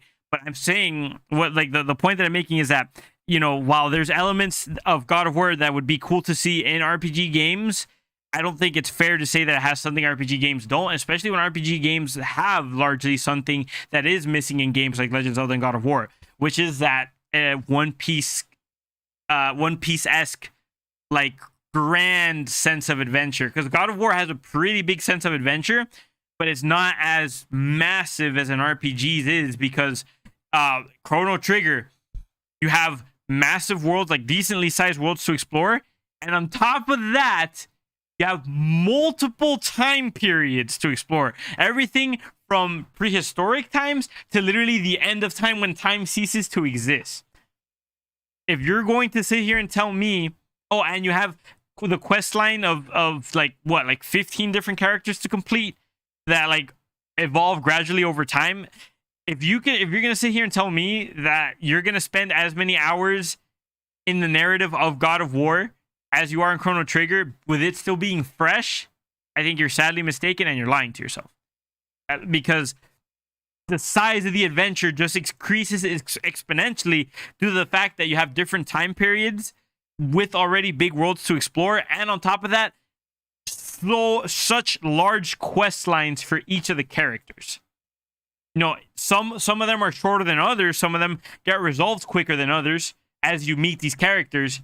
But ultimately, straight down to the wire, straight to the end of the game, you're seeing development for each and every single one of the characters. No, I agree with you. But again, you're talking about the character story version. I'm talking about the world exploration in the other game. But you see what I'm saying? Like, for the same amount of time in a pixelated world game where it's like 2D, isometric, whatever, you're running through this world. And, I mean, Chrono Trigger is amazing. Don't get me wrong.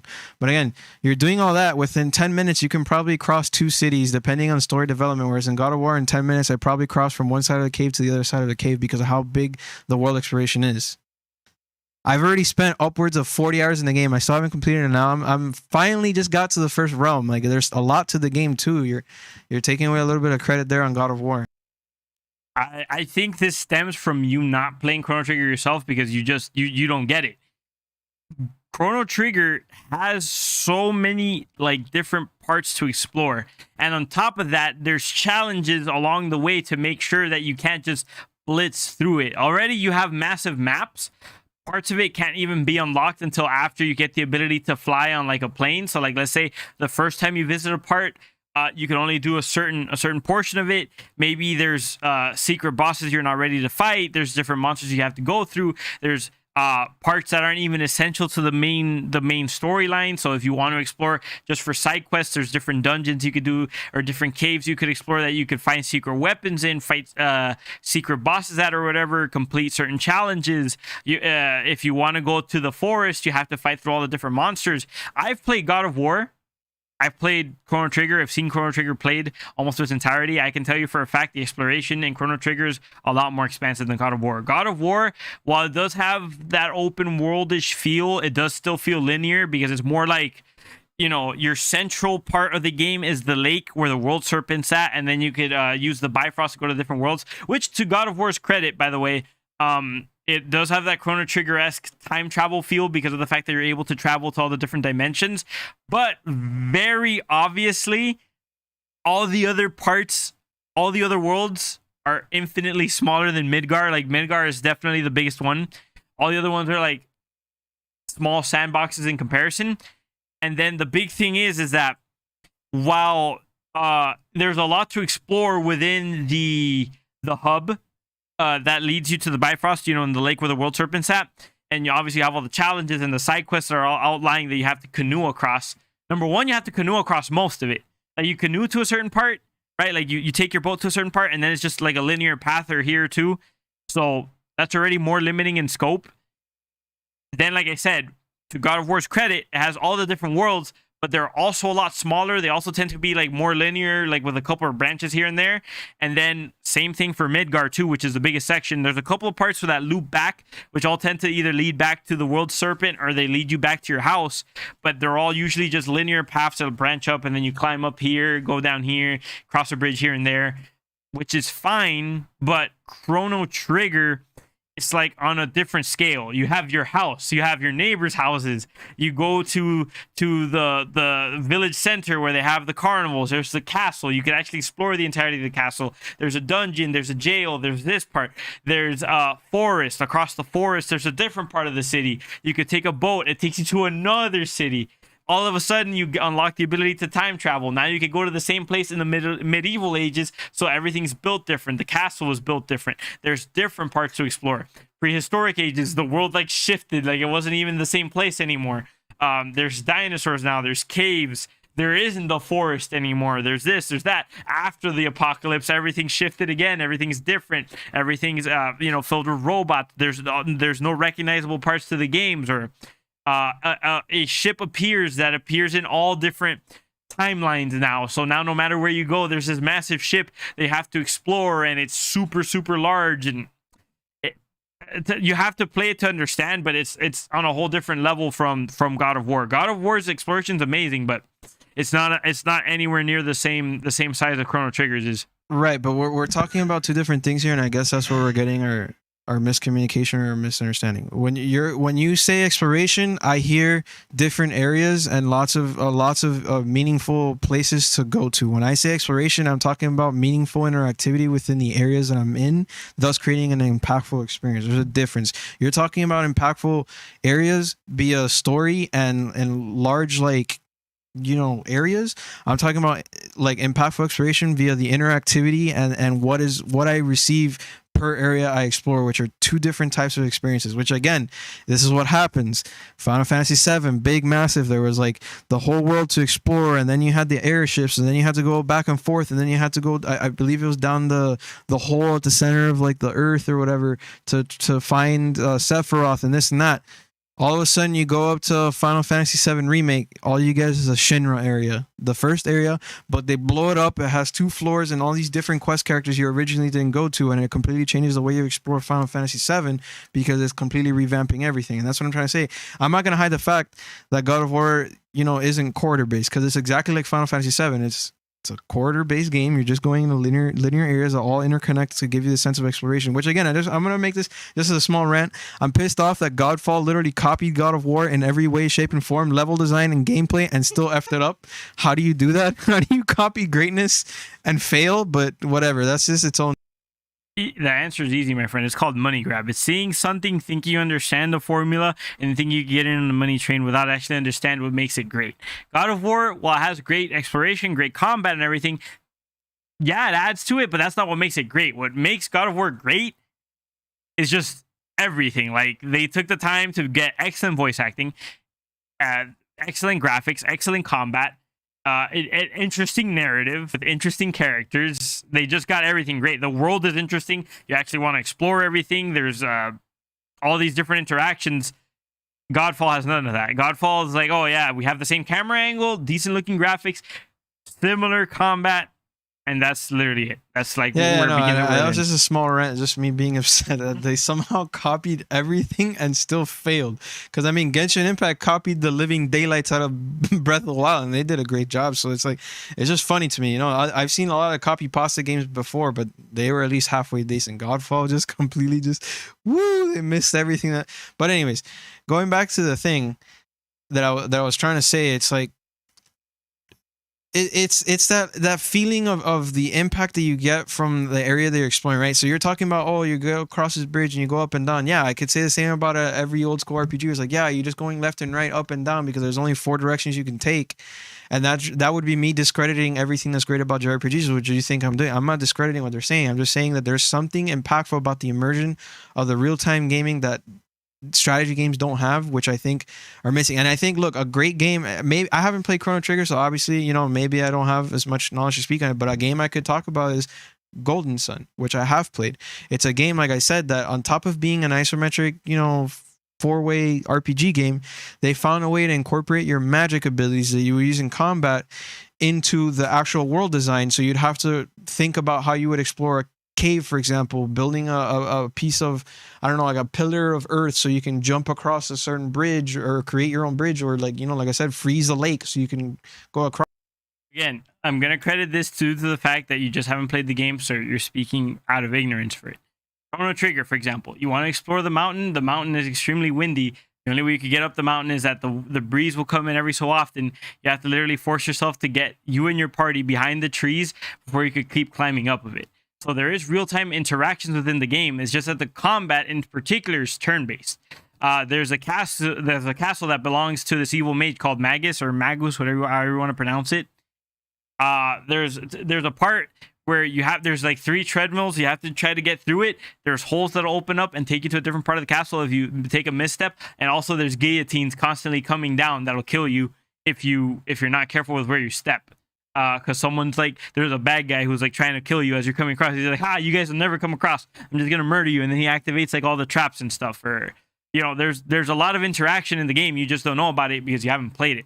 And obviously, it's not like, whoa, look at these 4K graphics with the ray tracing or whatever, because it's a Super Nintendo game.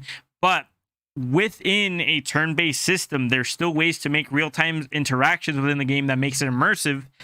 That you know, it's the same kind of stuff you see in God of War. Like in God of War, you know, oh, you have your frost axe. Okay, you go ahead and freeze something in place so you can climb, so you can go across a bridge. You go ahead and break something so a bridge falls, or you have the thing that absorbs energy and you misplace it so that it opens up gates and whatever.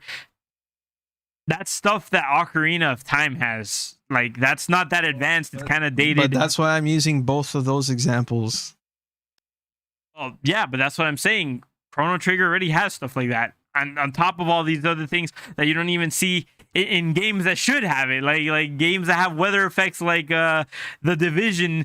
Nothing means anything in that game outside of like the stats of what damage your gun does. What meanwhile you're sitting here and looking at which, you know, right, funnily enough, as a modern RPG, we haven't even brought up something like The Division, which, if we're talking about how modern RPGs are supposed to be better, well, let's talk about why, like, in my opinion, I think, like, as a modern RPG, Destiny, Division, and stuff is worse than a game like Chrono Trigger. Trigger, but now I was strictly avoiding those games because those games are just jokes for RPGs, in my opinion.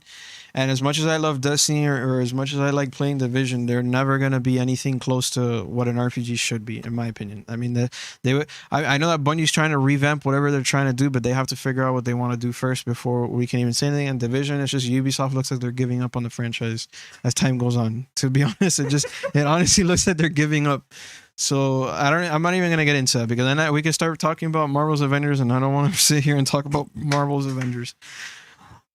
I want to talk about good games for once, and that's why we're bringing up the games. Now, look, my point is that you keep bringing up Chrono Trigger, and you're defending the entirety of my argument against JRPGs off of that one game, Whereas I'm not trying to say that they're bad or good or whatever. I'm just trying to say that as time goes on and with the evolution, they've been able to create more impactful and meaningful, immersive experiences using more real-time mechanics. And again, look, I can give you 3 examples right now of modern RPGs that grab all the stuff that made JRPGs great, took it to another level, and then expanded upon it with more like Zelda-y and, well, not as Zelda-y, but just, more real-time things. We talked about Mass Effect already. We talked about Dragon Age, and then there's Witcher 3. Perfect example right there, where you're literally doing the whole JRPG thing. You're going across these worlds, and each city has its own story, and then it all goes on to this bigger thing where like the I forget what it was, the kingdom or whatever. I forget that. Oh man, I can't believe I forget all. I gotta replay Witcher 3, but whatever. The bad guys with the there's like a whole like Witcher 3. Let me just put it like this so everyone gets it. Witcher 3 is like what happens behind the scenes while the people are all in the Game of Thrones area, like having, their discussions about how to do how to do their policies and whatnot. Witcher 3 is like what goes on outside of that, like all the exploration on the outside with the fantasy and the fiction and all that stuff.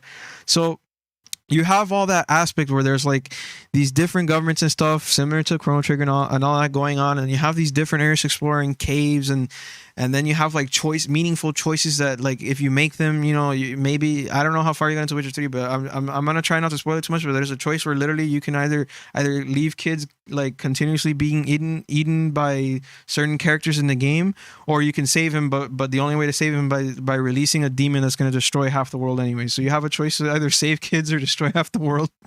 That's just an impactful way to make a story. That's just like, damn, damn if you do, damn if you don't. But my point is, as modern games, the ones that truly try to the level of developers that went as far as the Square Enix with Final Fantasy VII, or is Chrono Trigger by Square Enix as well? I don't know. If Black Wither Rose is watching, maybe he can confirm that. Chrono Trigger is by Squaresoft, which used to be Square Enix. But yeah, Square Enix basically. It's still Square Enix, man. It's the same thing. But my point is, it's just, as time went on, even you can see it now, like Final Fantasy VII Remake may not be Final Fantasy VII in its entirety. Like the amazingness of you going across this world and chasing down Sephiroth and learning about Cloud's history is even worth anything, because he's just a clone. Is he just a useless clone? Like that whole aspect and character dynamic is there in Final Fantasy VII, which is not really there in Final Fantasy VII Remake, because you don't really know about half of that stuff, other than what you find out at the beginning of the story. But all the plot lines that evolved in the full game aren't even in Remake. But the fact that they fully expanded the world and gave you a different perspective into Shinra, and being able to explore the area, in different levels, meeting different characters, like bringing the world more to life, means that when you get to Final Fantasy Remake 4, like Dash 4, whatever, the 4th part, and you're fighting Sephiroth, you've gone across this amazing 140-hour adventure to explore this world, because they just went that much more in depth with it. And that's what I'm trying to say about modern versus old school, whereas like old school had the right idea, but they haven't been given the opportunity to evolve into what the Western RPGs brought, which is the more modern sense of it, like Mass Effect and Dragon Age and Witcher. Well, they're grabbing some of the stuff that the Western ones had, but they're still running with their own thing, which is what's largely missing from the Western audience. Because Witcher was great, but again, it's mostly focuses just on Geralt and his things with his characters, not so much in depth. Really, it's just more about how what happens to them affects Geralt, really more than the individual character itself. But Witcher 3 is still a great game. I'm just letting you know what it is that Western RPGs are missing from Eastern RPGs or JRPGs. But I think with that said, we got in a pretty good conversation about this. Honestly, the honest answer is we just want to see more awesome games. We want to see RPGs keep improving. Please bring back, all the good stuff. I know you told me Knights of the Republic is either expected to get an edition or a remake. Please do it right. BioWare, you're already acting a little. Well, that's not BioWare. No. So it's actually KOTOR is being made by Aspire Game, which is owned by Embracer Group, and they actually worked on KOTOR 2, not 1, 2, as an assisting development company for the programming and whatnot.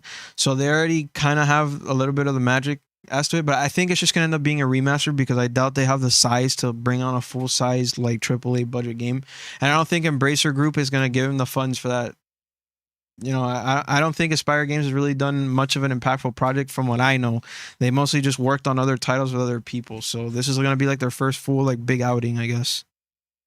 Well, whatever it is, I just hope it's good because I really love that series. I want it to be treated right. Of course, me and Jordan just always want to see better games, so we look forward to actually seeing the day where maybe an Ultimate RPG could come. For right now, it sounds like that might be a Final Fantasy VII Remake. I'm probably going to give that game a play once I'm done with Skyrim. Maybe I'll do it on stream or whatever.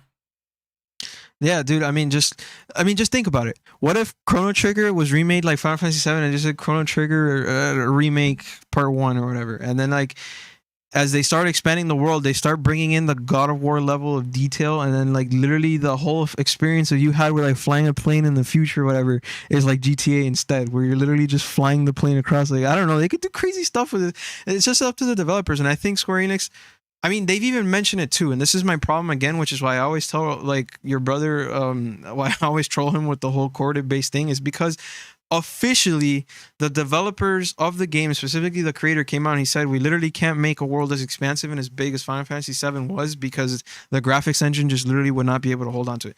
Whether SSD has changed that idea for them, whether maybe that's still too much for them, I mean, we'll see what it is. But Final Fantasy VII Remake in itself is supposedly like graphically dense enough to be as big as the original Final Fantasy VII, despite the fact that the other game had a full world and this one only has like a city and maybe like a couple outer areas.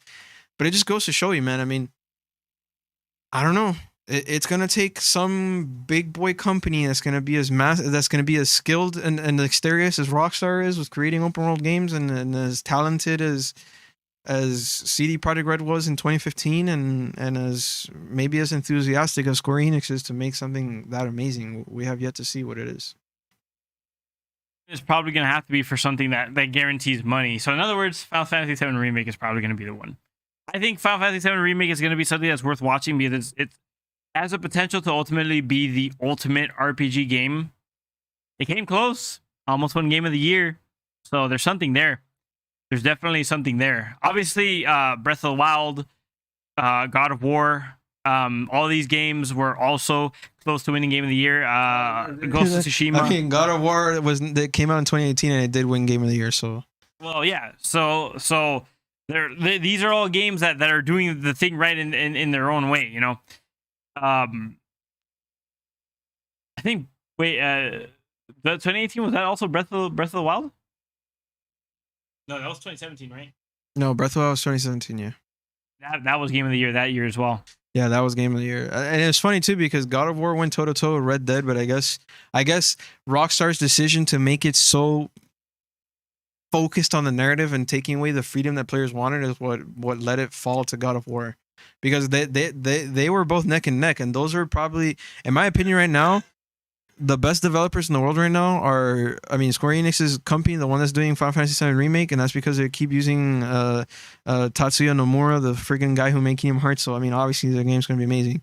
There's Santa Monica Studios, Naughty Dog. I mean, people can say it's great, but it's just opinion based. I mean, there's obviously people. I personally don't think Last of Us Part 2 is as good as the first game, and I feel like they've kind of lost their touch. Then we have Sucker Punch is coming out of nowhere with Ghost of Tsushima, as you've seen.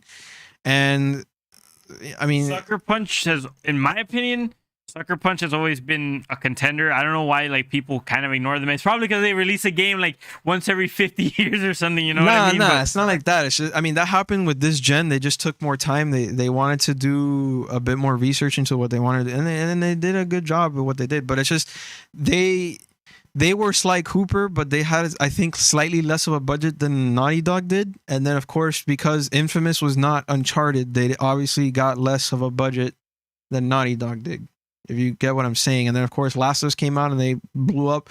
So it took Sucker Punch reinventing themselves throughout time for them to finally get to Ghost of Tsushima and finally become established. I mean, Santa Monica did the same thing. After God of War 3, they did God of War Ascension, didn't sell well. They had to downsize. I think 10% they had to fire 10% of their employees way back when. They took some time, brought out God of War 2018, and it became one of the best games out there, you know? Well, I just think Sucker Punch is like a weird developer. Like they're like weird developers, dude. Like they always come they started with like a thieving raccoon, and they made like superhero mega powers, and now it's like samurai super killer mega warrior or whatever. Like I don't know, they just always find a way to like bring a fresh air into like every generation, I guess. Yeah, I guess I'm gonna call off. I don't mean to cut you off, but just to call off real quick, the most trustworthy companies right now that I could believe in is Square Enix's Final Fantasy development team. Almost any Sony developing studio, I have yet to see one like totally bomb. And Rockstar until they decide to F it up. I think those are the only companies that you can fully say, damn, every time I buy a product from them, it comes out top notch. In my opinion. Isn't Naughty Dog a Sony studio? Yeah, that's what I said. All Sony studios. I haven't seen one fail yet. I mean, yeah, I don't like Last of Us Part 2 as much as 1, but I didn't say it was a bad game. It was actually pretty good. So yeah, my money's safe. Year still, so I mean, there's something there. Yeah, exactly. So it's a pretty safe bet. So almost any Sony studio, you can pretty much buy any product theirs, and you'll always have a good time. Rockstar, so far, they haven't screwed up yet. I mean, Red Dead Redemption might have been a little scary for them, but it was still an amazing game and almost won Game of the Year. And then you have the Square Enix group that does that. Outside of that, every other company has pretty much let everybody down. EA has let everybody down with everything. Ubisoft has become pretty Nintendo's complacent. Pretty solid. All right, okay, yeah. Nintendo's pretty solid too. My bad. So Nintendo's actually Nintendo's actually pretty top there. I don't mention them because they're their own microcosm, and they're just fantastic overall. Microcosm, brother. The Switch is outselling. They're currently number on content creators. I don't want to support them. They're gonna shit on everyone else. The DMCAs I've all ever gotten have all been from Sony. Yeah, I get that, but Nintendo actively hunts you with Nintendos. Ninja. That's for people who want to like reverse engineer their software and they shut down everything that's. I'm not in agreement with. They're a bad company, but I mean Sony's done equally like crappy things. Sony does Microsoft some has done stuff too. stuff. Everybody does their own thing, but like Nintendo's the only one that we've seen where actively attack their fan base. We get it. And look, I'm not even saying I love Nintendo, and I love Breath of the Wild, and I love Mario Odyssey. I'm not gonna say that, but again, it's the whole concept of me buying a Switch for 2 or 3 games, and that hurts. I'd rather buy a PC than a Switch. Yeah, I'd rather buy a PC than a PlayStation, but you know, what are we even talking about? But look, when you do PlayStation, you get like 10, 15 games, plus you get access to everything else. If you buy an Xbox, you get Halo and Forza, and then you get everything else. If you buy a Switch, you get Smash, Mario, and Legend of Zelda, but then you don't get everything else. You get access to all their stuff from the older consoles too. They're still working on that. When they do that, I'll be happy. It's already working. Alex is actively playing a Link to the Past right now. What do you mean? Guy, it's already working. There's a reason why the Switch is top dog right now. You're talking about the 3D. Yeah, that they're porting the 3DS games and all that stuff. Okay, yeah, but here's my problem. I don't care about the 3DS games. I want Ocarina of Time. I want Majora's Mask. I want Skyward Sword. I want Twilight Princess. I want Wind Waker. I want all of them on the Switch. Pull up Ape Escape on your PS5 right now, dude. Okay, yeah, that's one game. I don't want to hear it. You're making a big deal. They're already working on Ocarina of Time. It's rumored that they're working on everything else. You're being unfair to the console just because of your fanboyism. If I'm not Sony being a fanboy. I love Sony Nintendo. Isn't going as far as that either. You can't just demand that on Nintendo. Okay, first of all, they did do it. We should be ending the podcast already. We're I almost don't care. out of data on the Buzzsprout. I don't care. We'll pay the extra $2. Look, Sony didn't do it, but they have PS4 to PS5 and they're starting to do it again. Nintendo doesn't care, and Microsoft is doing it 100%. Sony has to fork over the money to do it because they don't want to give Microsoft an edge, and Nintendo doesn't give a fuck. And that's my problem. Excuse the cussing. Blur it out later. I don't care.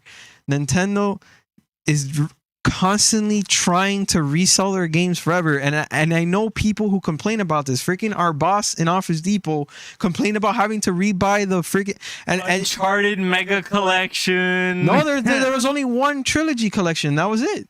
Devil May Cry Mega Collection. That's Capcom, and they keep reselling Mega Man on Nintendo all the time. They're doing it on Nintendo. Nintendo's feeding them. Well, Uncharted, The Last of Us, Horizon Zero Dawn. Horizon Zero Dawn didn't get remastered. Oh, the only game that's Square Enix. and they only remastered one game. Remastering is not what I'm trying to say. Is remastering is not a Oh, problem. look, and that's my problem. This is the In thing. fact, that's Nintendo's biggest But problem is that they don't remaster. That's enough. what I'm trying to say. They don't remaster enough. That's what I'm trying to say. We're like, I'm not complaining about resales.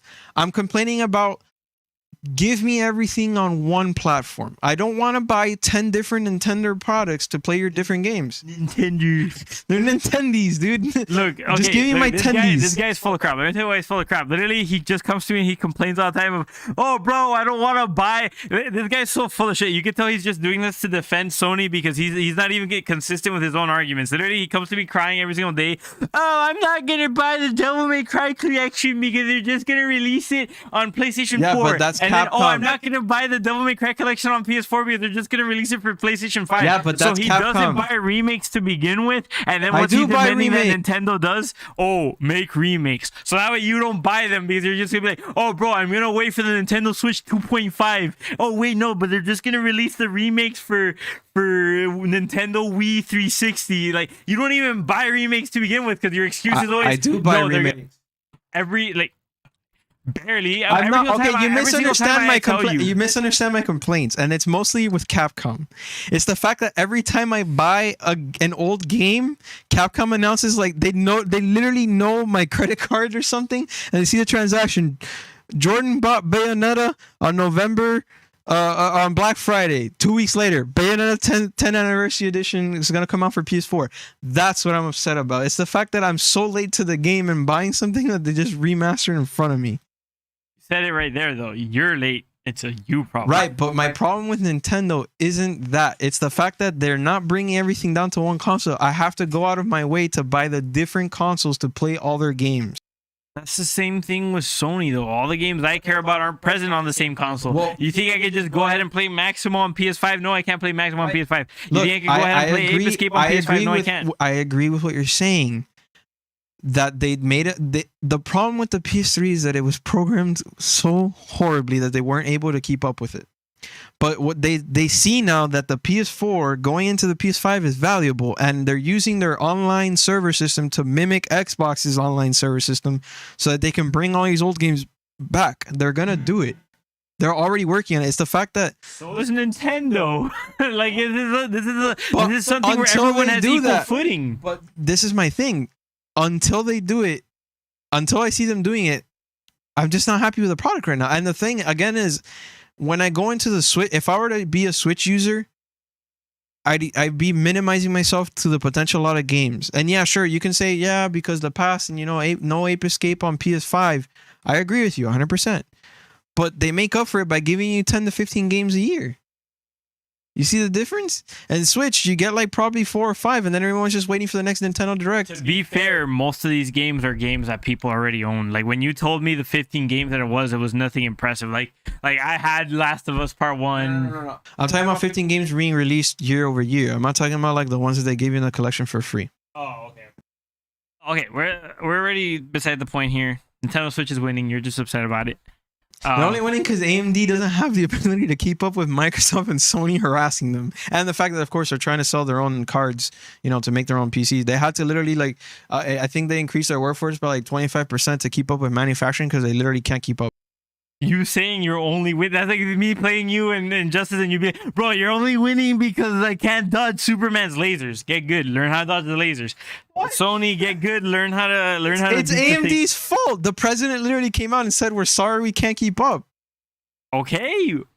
That does not change the condition of what is. That's like being like, bro, Nintendo's only winning because they can't get a hold of Legend of Zelda and Mario to be on the console. Like, get over it. They're losing. Like, that's like being like, oh, bro, like PlayStation 3 only lost to Xbox 360 because the Xbox 360 was the better console. On top of that, the Switch has had like what? And Wii U, which was a drastic failure, only lost to PS4 because PS4 is the better. Like, who cares? They're still winning. On top of that, the Switch came out like what, 4 or 5 years ago when the PS4 era came out. Like, that's unfair too. That's like saying, oh yeah, I got a 5-year head start. We're winning. Year to date, meaning if you give them the same starting point. Not just overall. That's a little slow, Jordan. I believe in you. You're better than that. The Switch is outselling The PlayStation 5. It's the current because it the has current established market established games that came out for it already. When the Switch came out, it didn't have Breath of the Wild, it didn't have Mario Odyssey, it barely sold. Okay, those factors outside of those factors, people are just choosing it. Like they're not choosing to be What like, do you think let me hold on to my money. Okay, what do you think is gonna happen when God of War Ragnarok, Horizon Zero Dawn, and all these, I mean not Zero Dawn, Forbidden West, and all these big boy titles start hitting at the end of the year? What do you think is gonna happen? You think people are still gonna buy Legend of Zelda? Spider-Man Miles Morales is It a wasn't big that one. big. People were complaining about the fact that it's not a full size game. The original Spider-Man was more than enough. $10 million sale. I have $10 people million who aren't even $10 million gamers who sold. literally just went like, oh, to get the hold of a PS4 or whatever to play But dude, Spider-Man when it think first came about out. it. Look, So, if you're gonna compare consoles, okay, compare them fairly. When Switch came out versus when PS4 came out, lifetime. If you want to talk about lifetime, fine. PS4 is already over 150 million consoles sold, whereas Switch is still closing in on 80. Are you mental? I'm gonna have to make another thumbnail with bottomless pit. Or do you want me to give you the motorcycle that goes You into can it? give me whatever you want. You're not giving me a valuable It's not reason. lifetime, you freaking idiot, dude. I'm talking about year to date. All right, dude. Year to date, it's all selling. Why? Because the consoles don't even have the manufacturing potential to release them for sale. How?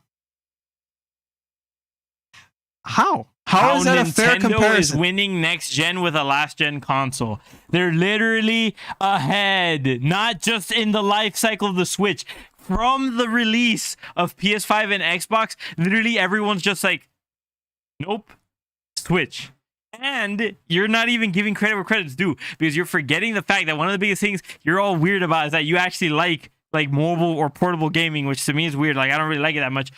You have the first solution ever right in your face, where it's literally the perfect hybrid of console and handheld play right there. And that's a big factor in that too, because now you can actually play AAA titles on the go. It's not just a cheap version of a lot of the game. AAA games that you're talking about that aren't Nintendo created are a lot server based. And if I'm not connected to Wi-Fi, I can't stream. I can't play Witcher 3 without streaming it to the Switch because it's just that massive. Breath of the Wild, Mario Odyssey, Mario Odyssey, 2 games, Smash Brothers, 3. And if I don't have friends, it's boring to me. Literally all the Nintendo games that run originally from Nintendo. And even then, if you want to talk about portable, I can stream my PS5 to my iPhone and I could just play it on the go too. Like, come on, dude, don't be like that. Yeah, but it's an actual real console, and this solution wasn't even introduced until like a year ago. It's an actual real console. The PS4 remote thing has been around for 5 years. So you actually have a real controller that's not blocking the screen, which is dog water. I saw the heads-up display. It looks horrible. If I put on a PS4 control, I didn't have my PS4 controller. If I Bluetooth it to my iPhone, it disappears the UI. That's not one single solution that fits in your pocket perfectly. The Joy-Cons sit perfectly on the thing. You need to have, oh, wait, let me check out my cell phone. Let me check out my controller. Oh, wait. And let me guess, you're also going to be like, oh, and then I could go and spend like $30 on a stand for my phone. And then I could, yeah, bro. In that case, just literally actively build your phone into a console. Oh, look, I made a PS5 out of my cell phone. No, it's literally you're buying a $400, $300 Switch. It's a perfect solution for on-the-go gameplay, at-home game. I agree with everything you're saying. I'm not saying it's a bad console. I never said it was a bad console, Michael. I like the Switch. I like the games that came out for it. Admit that it's losing, bro. I mean, admit that it's winning, bro. Dude, That's simple. Literally, look, this is the same thing you do every generation.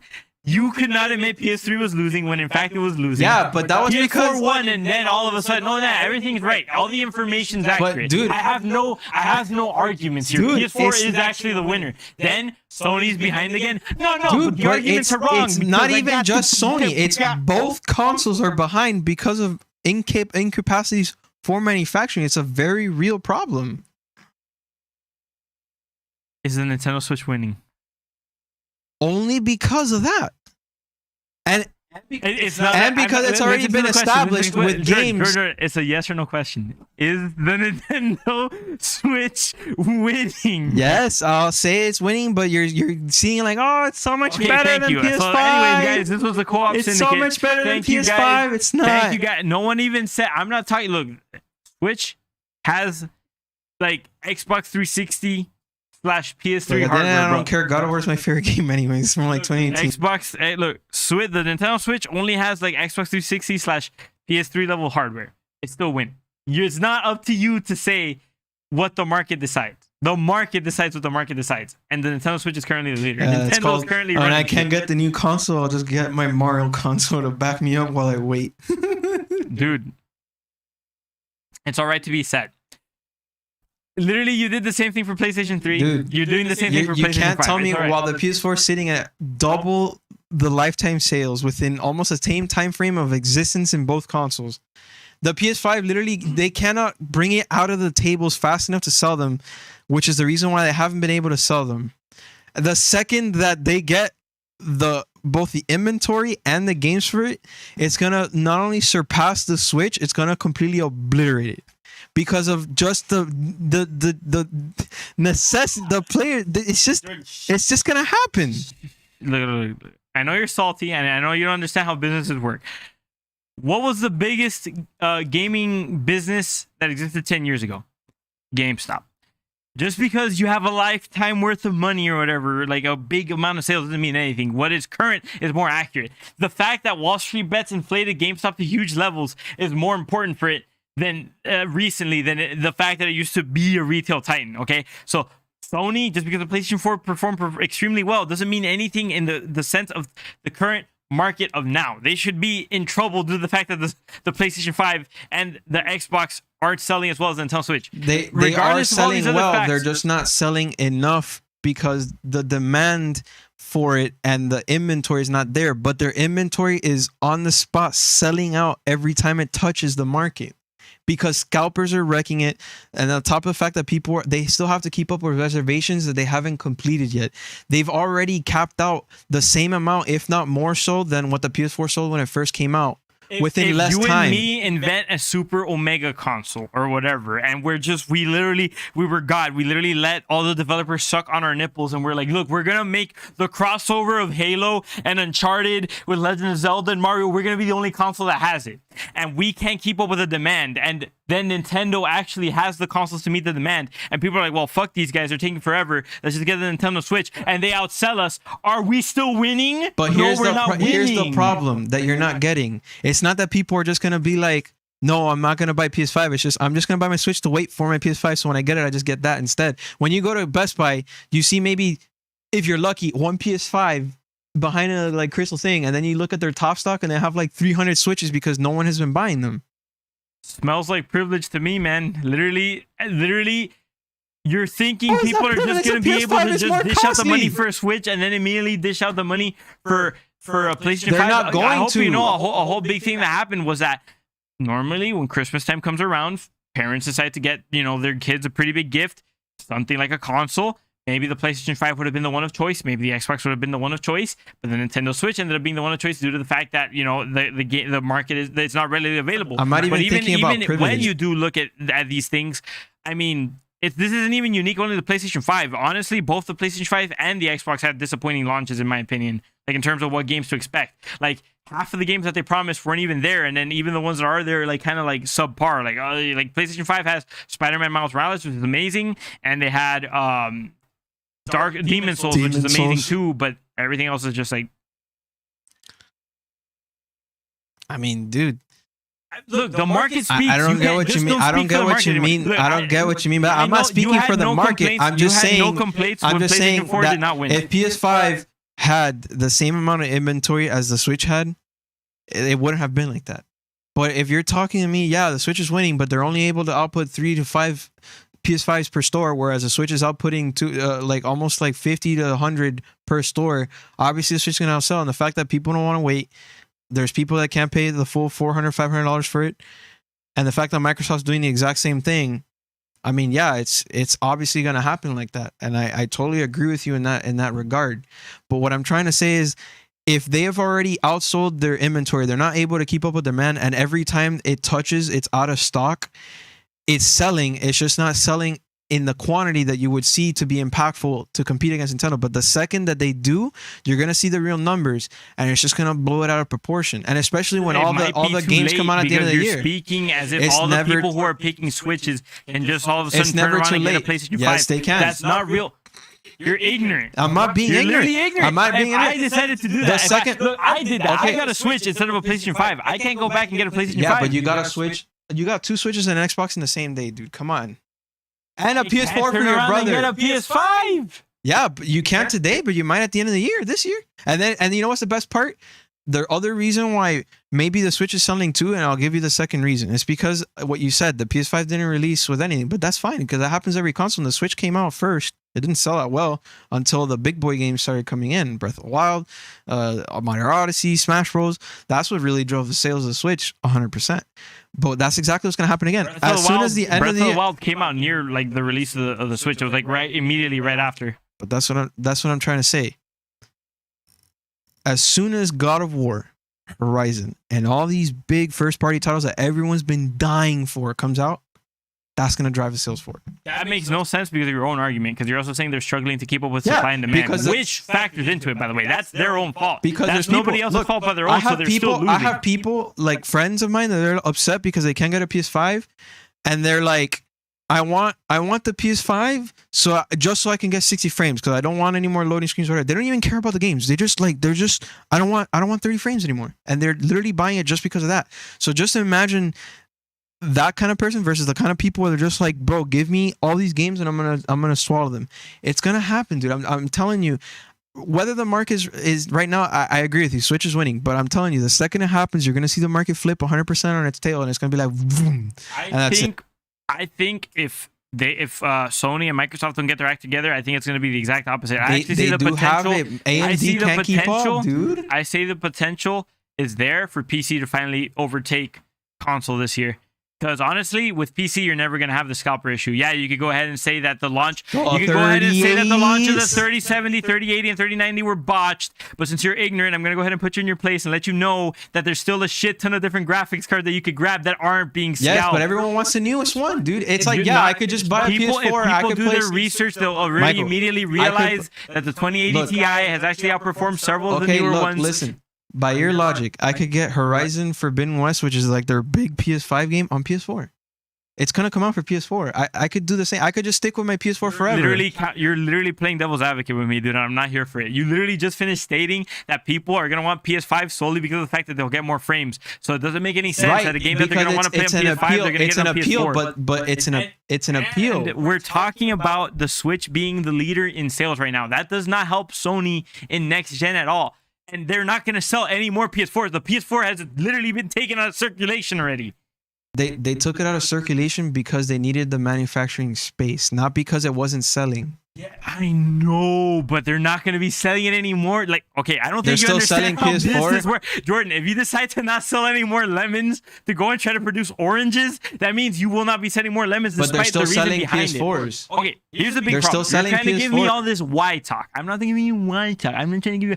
I'm telling you as it is, Nintendo's the leader. Just accept it. When PS4 was the leader, you never gave any why talk. I think you're letting your own biases get in the way of it. I'm not telling you anything. I'm not a Nintendo fanboy. I like all three. I like things of all three. One of my favorite games of all time, Halo. You know, before the PS3 and the 360, I could defend PS3 because it had amazing IPs and Xbox only had Halo, and you could literally see that after 2010, after Modern Warfare 2, they literally stopped caring about gamers, and it hurt them because when 2013 came out, I didn't have to argue whether PS4 was better than 360 because Xbox intentionally was worse than the PS4. It was made to steal your money. They didn't let you give any games. They literally had no games to come out for it.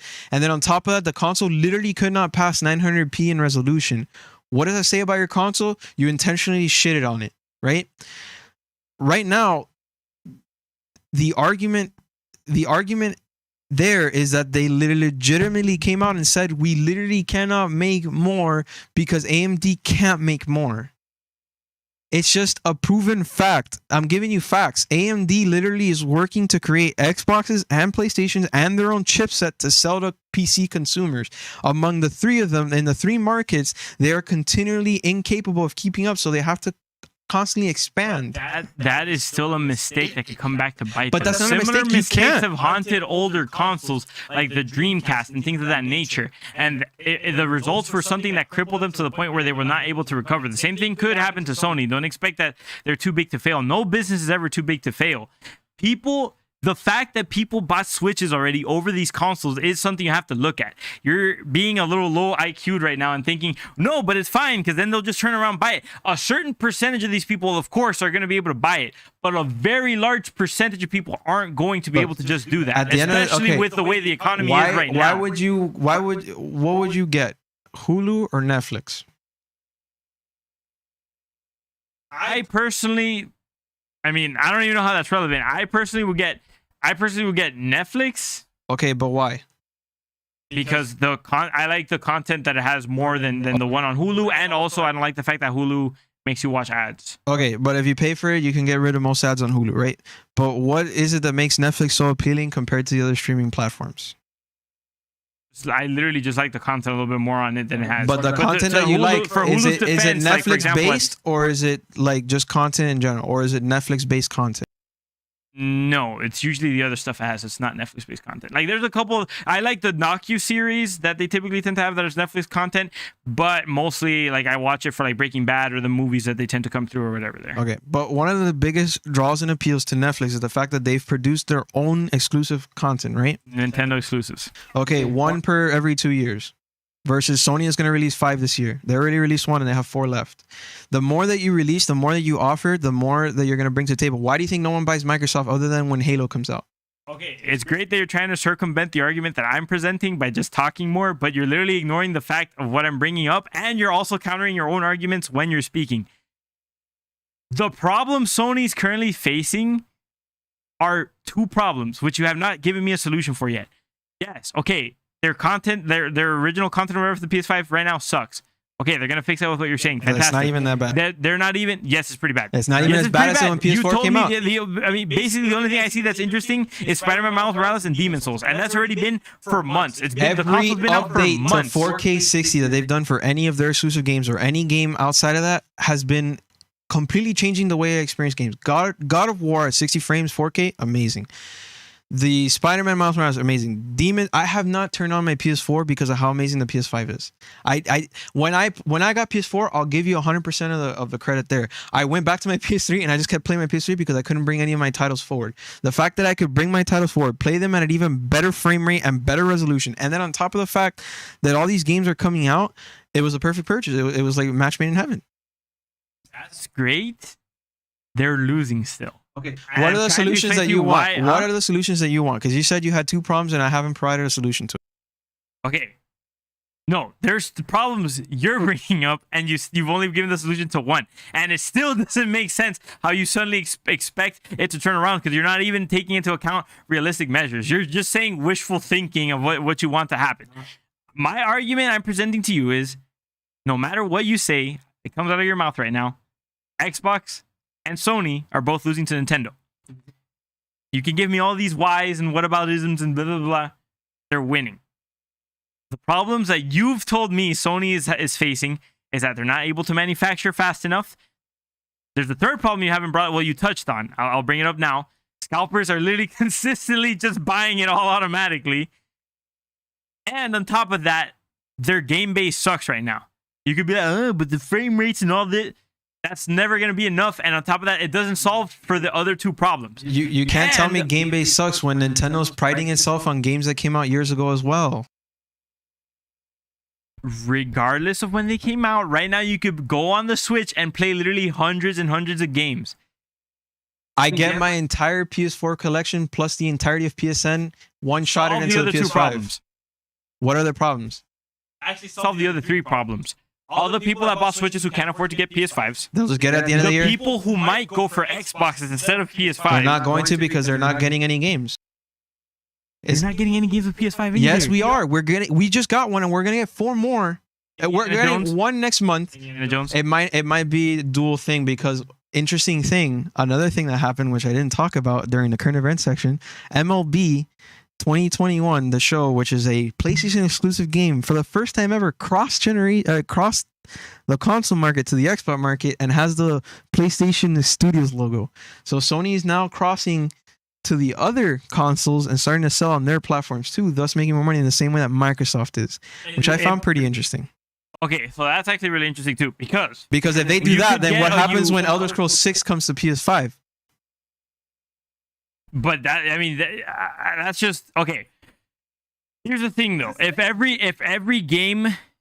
the game stopped being exclusive, though, Sony loses the battle kind of automatically because Xbox has better hardware. Not every game is not going to be exclusive. So certain games will be, multi-platform, and obviously the God of Wars, Uncharted's, and Last of Us and Ghost of Tsushima, that's always going to be exclusive to PS5. Period. Then Elder Scrolls is probably just going to stay on Microsoft. But it's not, because it's already a pre-established multi-console thing. Well, the game that would be exclusive would be Starfield, which hasn't been released for anything yet. Microsoft might steal that one for himself, but Elder Scrolls is already a pre-established multi-platform game. What do you mean indie? Oh, Indiana Jones. Yeah, Indiana Jones might be. That's one game that might be exclusive to them, but we have Spider-Man. Oh. Indie's not going to sell. Let's not get into the Star Wars conversation because I think we know which is the franchise. Star Wars is not going to. I think we know which Star Wars franchise is makes the most not Indiana money. Jones, dude. Star Wars is not Indiana Jones. Indiana Jones, Lucasfilm, still big.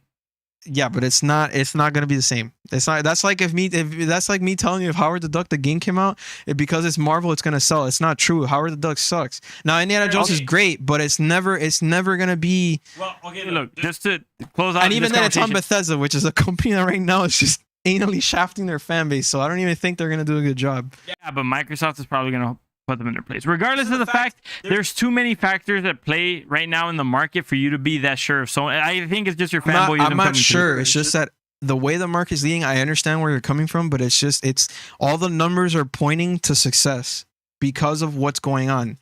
In every way, shape, and form, no matter how much time has passed, even if people, today in February, this is already past Christmas, people are still looking for PS5 because they just want it that bad. So the market's still there for it, and they're still going to sell. When these games start coming out, and remember, PS4 started selling, and as you said it, as soon as Spider-Man came out, I was like, oh, I got to get a hold of PS4 all of a sudden because Spider-Man, right? As soon as God of War starts coming out, and then Spider-Man 2, the official one, not the Miles Morales one, the official 2 comes out, all these people are going to start coming in droves, and Sony's just going to keep releasing 4 or 5 titles a year and just bang, bang, bang, bang, bang, blowing it out. They're not going to take 3 years like Nintendo did with the Zelda game. They're going to be blowing it out year over year, just They haven't presented a reasonable solution to scalpers per se. Okay, and as long as scalpers can keep up with the production of Sony, there's 2 ways to get around scalpers. One is Best Buy with their inline. You get in line and they treat you one by one like you would in a store, and Sony's Sony Direct, where you go and you stand in a line and they give you the console one by one. Scalpers are buying from Amazon and a bunch of European. I even think like scalpers are even stealing off the truck in Europe. So I mean, the scalper problem isn't a Sony problem; it's a retail chain problem and their privacy problems. It's a Sony problem because it's ultimately still affecting the numbers, and it's one of the reasons. No, not even. It's not even one of the reasons. This conversation's bullshit. Why am I even giving this point to you? It's not even a reason, because you know what? This is still factoring in the scalper sales. So Switch is still bodying Sony and Microsoft with the scalper sales. So what am I even saying? This isn't even a solution that can be fixed by taking care of scalpers. Nintendo's just, it's a phenomenon maybe, and you might not understand it, but Nintendo's just clapping the cheeks, bro. I believe in Nintendo and I like them. But it's like what I keep saying. Do I buy Hulu or do I buy Netflix? Netflix has 1,000 IPs that are their own, and then on top of that, they have extra content. Hulu only has the general content and then maybe like a couple exclusive things. What streaming platform would I buy? I would buy Netflix because it just has more to offer. And the same thing's gonna happen. While Xbox is trying to create Netflix, Sony is creating the IP book for a Netflix. And if they were to do the Xbox thing, they would destroy everyone because they have all the IPs. And then once they start bringing in all the old ones too, which by the way, I didn't tell you as well, but there's rumors for Ape Escape coming back. Just letting you know. Once they start bringing all that back, dude, it's just gonna like ram everyone in because they're just gonna have that much more to offer. The problem. I'm seeing too many problems with it. Like I said, I mean, you still you keep getting stuck on the same point, so you're not like seeing the reality of the situation. People IPs who've already are what chosen drive the Switch sales, dude. might not be able to go back and get the PS5. They will at the end of the Not everyone is that privileged. It's and not the about economy, being the privileged, economy dude. might be poised to only get worse, and that's a factor you have to consider. People who even if they're able to, there's still a big portion of people that might choose the Xbox simply due to the fact of the the IPs that are gonna go on Xbox, Yeah, and no, also that the I agree. superior hardware In 3 on the years. Xbox, which is still something you have to consider. But here's the problem with the Xbox. Why buy an Xbox when I could just buy a PC and play other games on PC? It doesn't make sense. I would rather buy a PS5 because I don't have access to their games on PC and just buy the PC Xbox Game Pass and not buy the console. That's literally an argument that I gave you. That I will use your argument against you because it's cheaper.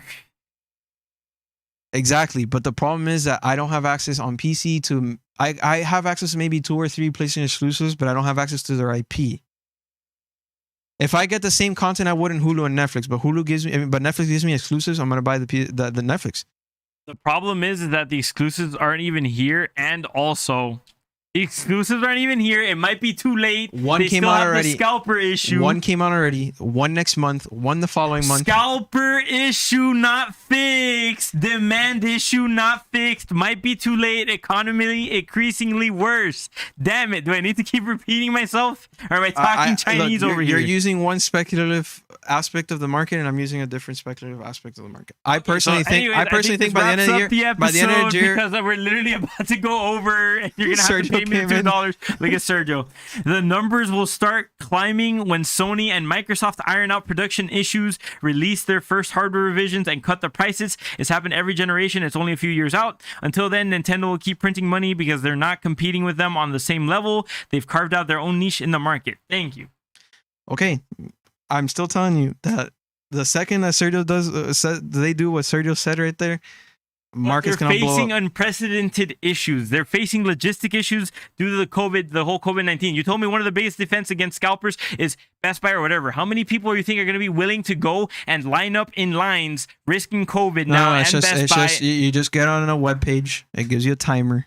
They select you, and that's it. It's all online. You don't stand in the But line. it doesn't seem to me that that's been working against scalpers. I know It has GameStop had worked. a release, I think, for the PS5 like what 2-3 weeks ago at this point, and it still just got murked. Like th're facing, But they're only getting like 1 or 2 per stores. Again, I'm just what's the word? I don't even know what the word is. I'm complaciéndote. Like I don't know what the English word is. I forgot.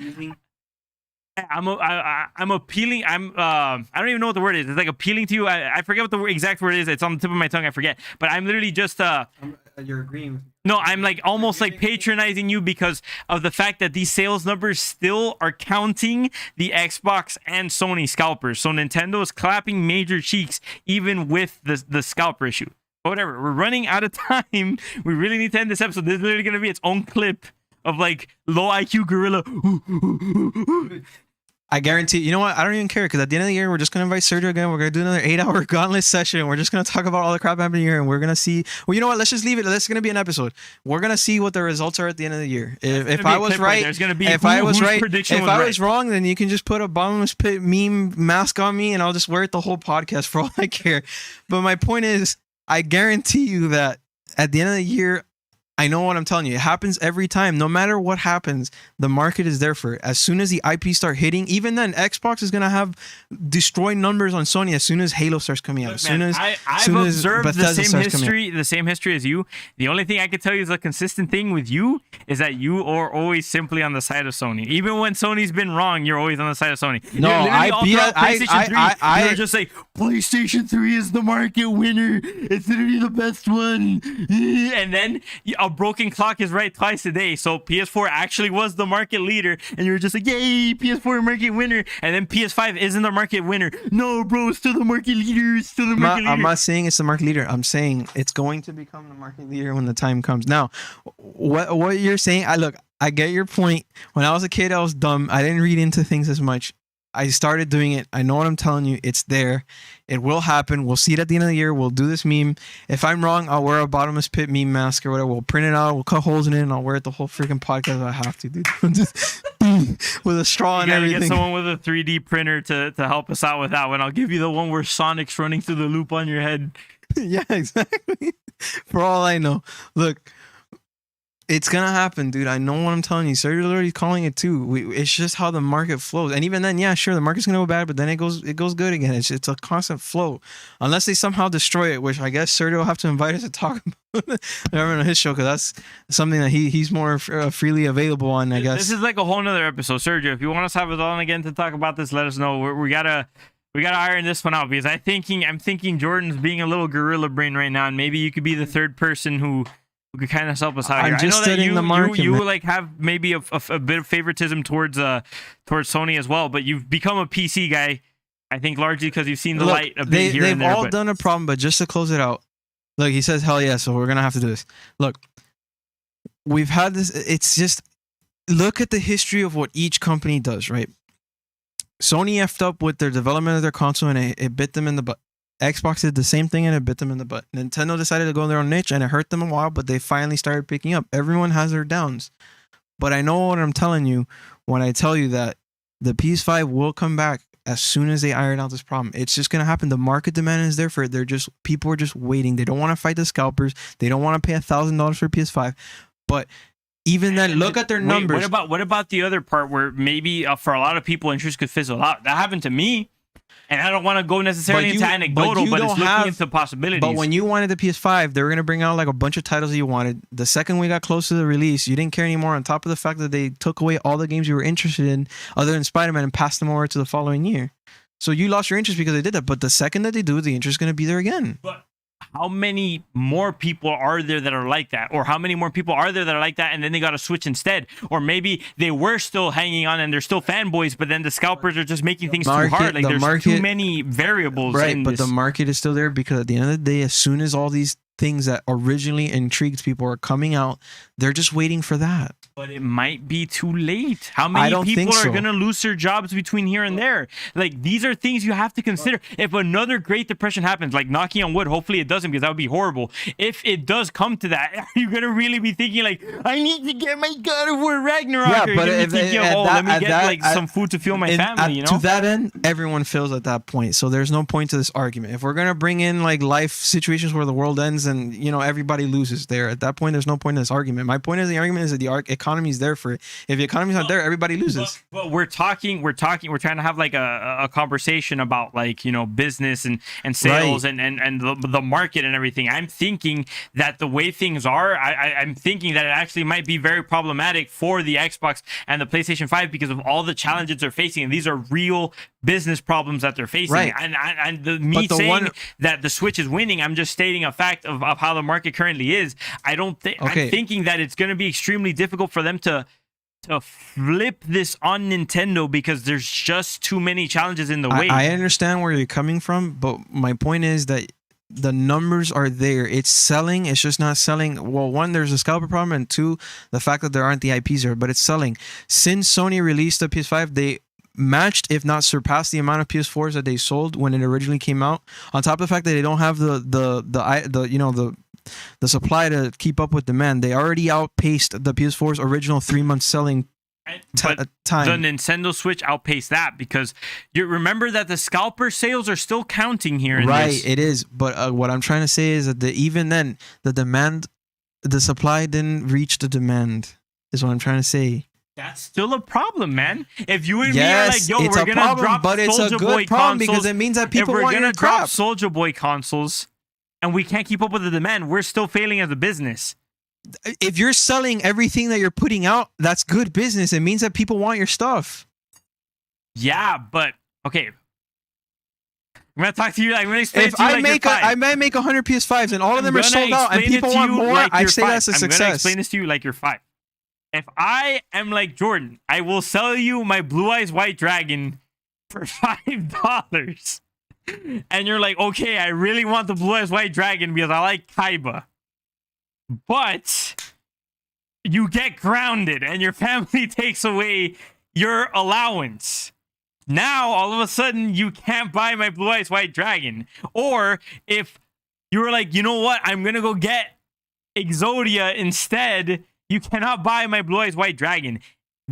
Or if I never come back to you with another Blue Eyes White Dragon, you might just not buy it or you might just give up on the idea altogether. But you see what I'm saying? You're talking about something that's too ultimatum. That's not what's going to happen. People flip around all the time. There's a year where PC's the best. There's a year where Sony's the best. There's a year where even Microsoft's the best. What's going to happen? PC's been the leading platform, because they don't have anything exclusive. It's open to everyone. That's why they're not leading. PC has slowly been rising and growing in the market share. It hasn't taken over a single time yet. Yes, but they don't offer anything exclusive to themselves. because there's don't- no pe- developers. It's like Number one, there's a shit ton of exclusive games for the PC. You just don't care about them.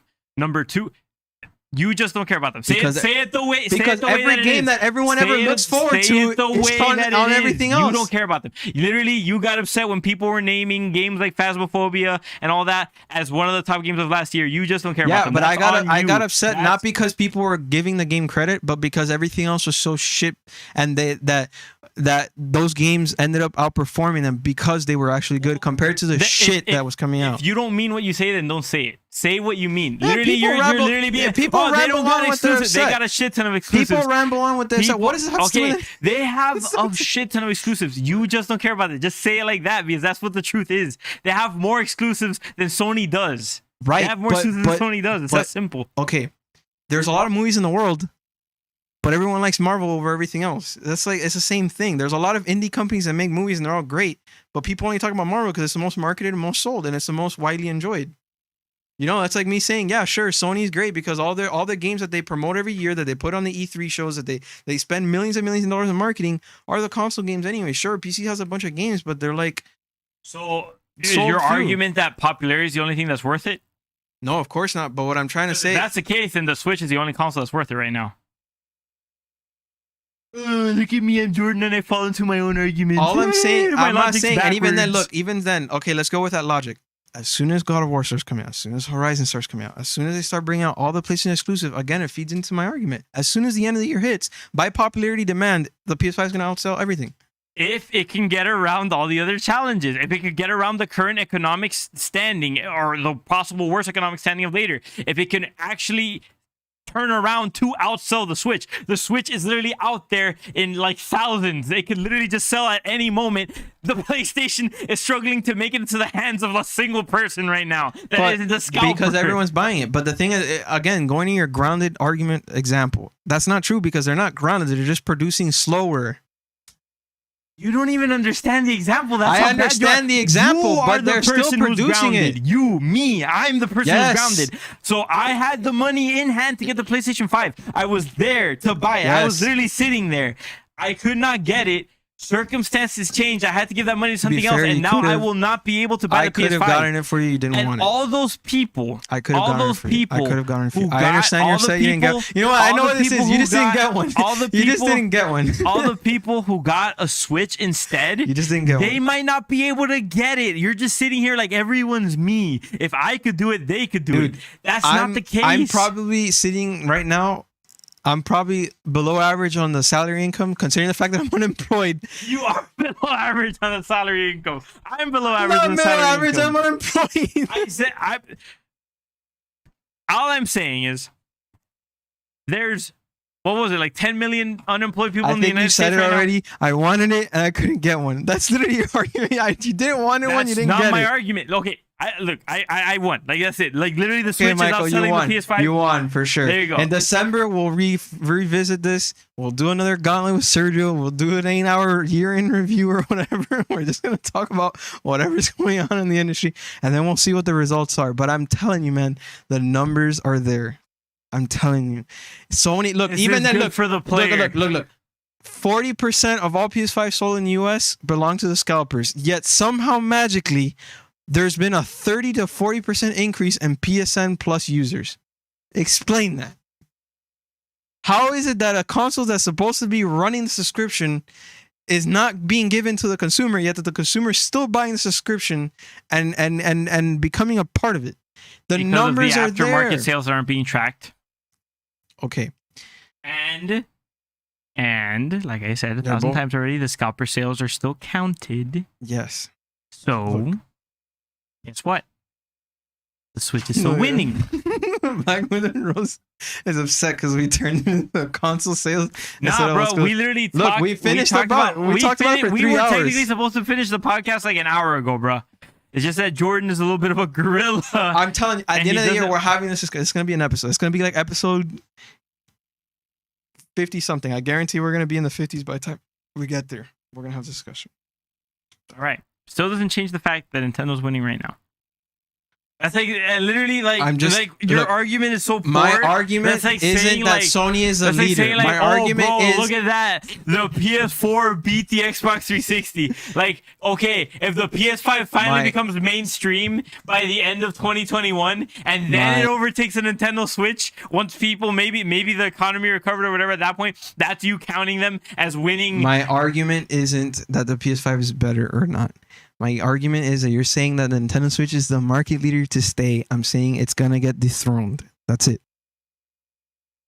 Maybe 30 years from now, the PS7 is what's going to dethrone it.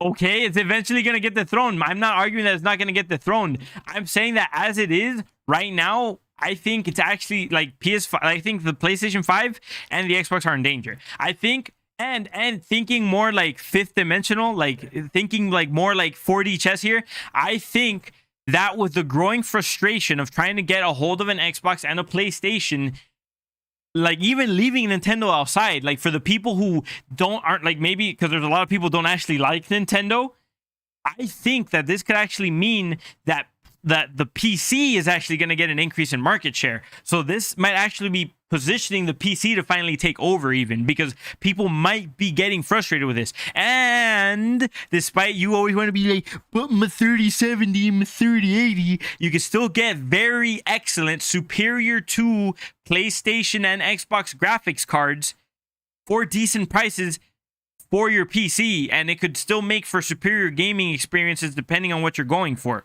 I understand what you're saying. To close it off, so we can have this discussion in the future, because it's going to be a wonderful discussion at the end of the year. We're going to see who says I told you so, and then I already told you. If I was wrong, we'll get a bottomless pit thing and I'll put it on. But my point is, there's 150 million plus 150 million plus PS users and owners of PS4. As soon as PS5 becomes available to them and the games that they want are available to them, that entire market is going to absorb the PS5. 150 million plus users. The Switch lifetime has sold close to 80 million. I understand what you're saying, but by the end of the year, you're going to start seeing that the roles are going to flip. And by the end of this console generation, well, not this console generation, but by the time the Pro versions start coming out, the updated revised versions, you're going to see that literally the PS5 is going to somehow oversell over the lifetime of the Nintendo Switch 2 generations over. I promise you. Why are you excluding the possibility that PC could actually take the market, or that Nintendo comes out with another console which further takes the lead? The reason why I don't consider the PC market is because the PC market belongs to all 3 markets, if that makes sense to you. I'm talking about console sales. 9 times out of 10, a person who, well, not 9 times out of 10, but a good portion of time or a fair amount of time, the console players also have a PC anyways. So the PC does not go to all 3 markets. It's actually considered its own separate market, just like mobile gaming. Mobile gaming is still technically the king of gaming, but right. But what I'm saying is, those are they have things, but when we're talking about consoles, we're talking about boxes sold. I can't say how many PCs are sold because they're sold in parts and created by gamers, right? But let's say there's 200 million gamers in PC. 150, I mean, like, let's say 75 million of them own a PS5, and then like 35 million of them own an Xbox, and then maybe like 25 million of them own a Switch. So like the reason why I don't consider PC is because a lot of people who do have consoles also have PC anyways, so it's kind of hard to pick that number off. You know what I'm saying? It's too much of a shared market in that regard. I'm talking about direct competition between big companies. I can't just say, yeah, Microsoft sells Xbox and they also sell PC, guys, because they own Microsoft Windows 10. Well, I believe the way they get like the numbers for like how many people play on PC. It's hard because there's Steam, then there's Epic, then there's GOG. It's too hard. But because a lot of people who have Steam, they have GOG. We're not even talking about that. My thing with the PC taking the market share. Okay, so like, let's just say how it is. Mobile is the undisputed king of gaming, technically, right? But the reason why I think it's not as relevant to consoles as PC taking more of the market share is because I don't think mobile necessarily serves as a direct replacement to the consoles, because I mean mobile gaming is like good on the go, or it's like a good alternative for like maybe places or countries or people that can't necessarily afford like a console or a PC, so they just go with mobile. Like they'll play mobile PUBG, they'll play mobile Call of Duty, whatever. They'll play I mean iPhone users used to be able to play Fortnite, now it's just Android, whatever. But the case is that if you get a PC, now you're not necessarily needing a console that much. Like maybe, yeah, you could be craving that next God of War, you could be craving that next Spider-Man, but if you spent like $1,000, $2,000 on a PC, you're probably just gonna be like, I'm gonna forget about console for now. And that's something that will have a direct effect on Microsoft and on I mean, look, for fun, we'll run the numbers at the end of the year, like any person would with stocks. But my point is, look, at the end of the day, you're even right on that. We don't even have to have a discussion. And within 10 years, I doubt consoles will still be selling the way they are now, because I did this market research for marketing, and I did it for my information systems course. At the end of the day, what sells the most is what has the most exclusive IPs that actually provides good content. Right now, Sony has the most IPs. As soon as Microsoft starts putting out their thing, they're gonna directly compete. Microsoft was trying to like go the Netflix route and compete with Google and Google Chrome Gaming and Amazon Gaming is struggling, and Google Chrome shut down all their personal exclusive developers. So now they're not even gonna offer anything exclusive anymore. They're just gonna partner up and pay as much as they can to try and stay in the market. What a mistake that was. But my point is, at the end of the day, Microsoft's, they're visionaries and they see the world going in that route. So once we go into this cloud-based thing, again, it's going to be the same argument. Are people going to buy Nintendo for 2 or 3 games if it's like $20 to $30 subscription a month? Or are they going to buy Microsoft's $15 a month subscription that provides, all of Bethesda and all that? Or maybe they're just going to buy all 3 and not give an F, I mean, there's people that have Hulu and Netflix. I know Sergio has all of them, or a bunch of streaming services, so. True. Yeah. Well, anyways, I think that wraps up this conclusion. Obviously, we extended the podcast pretty much close to the point where a Buzzsprout's gonna start charging us more. So thank you guys for coming on in and enjoying this conversation, both the one about RPGs and then the Gorilla Omega rant on the console wars. Apparently the console wars are still nice and alive, even though maybe a bunch of you thought that was cringy or whatever. Doesn't matter to us. You guys are here listening to us anyway, so thank you guys for those of you who are here. Again, as always, make sure you check out our Patreon at patreon.com/Co-op Syndicate to support us. There's actually many different tiers that you could decide to support us at if you want different rewards. There's things like gift cards, merchandise, different interactivity that you get with me and Jordan if you decide to do that. Of course, you could always tip us at our tipping link, which is streamelements.com/the Co-op Syndicate. That's TheCo-OpSyndicate.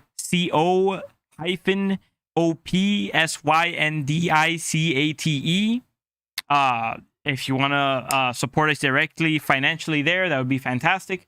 You could also catch us on our YouTube channel, which is the Co-op Syndicate. And if not, check out our Buzzsprout, which is hold on, I'll tell you guys right now. It's HTTPS. I'll just give you the website. You guys don't need to know that part.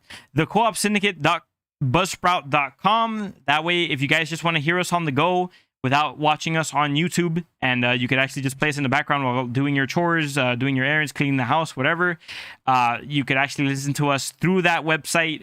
It takes you to every single podcast host, like Apple Podcasts, Spotify, etc., Deezer, and you could just give us a listen on those platforms if you'd prefer. Thank you guys so much for listening. It's been your co-host, Michael C. Moore. I'm your other co-host, Jordan G. Marcos. And until next week, we love you all. Have a good night. Peace.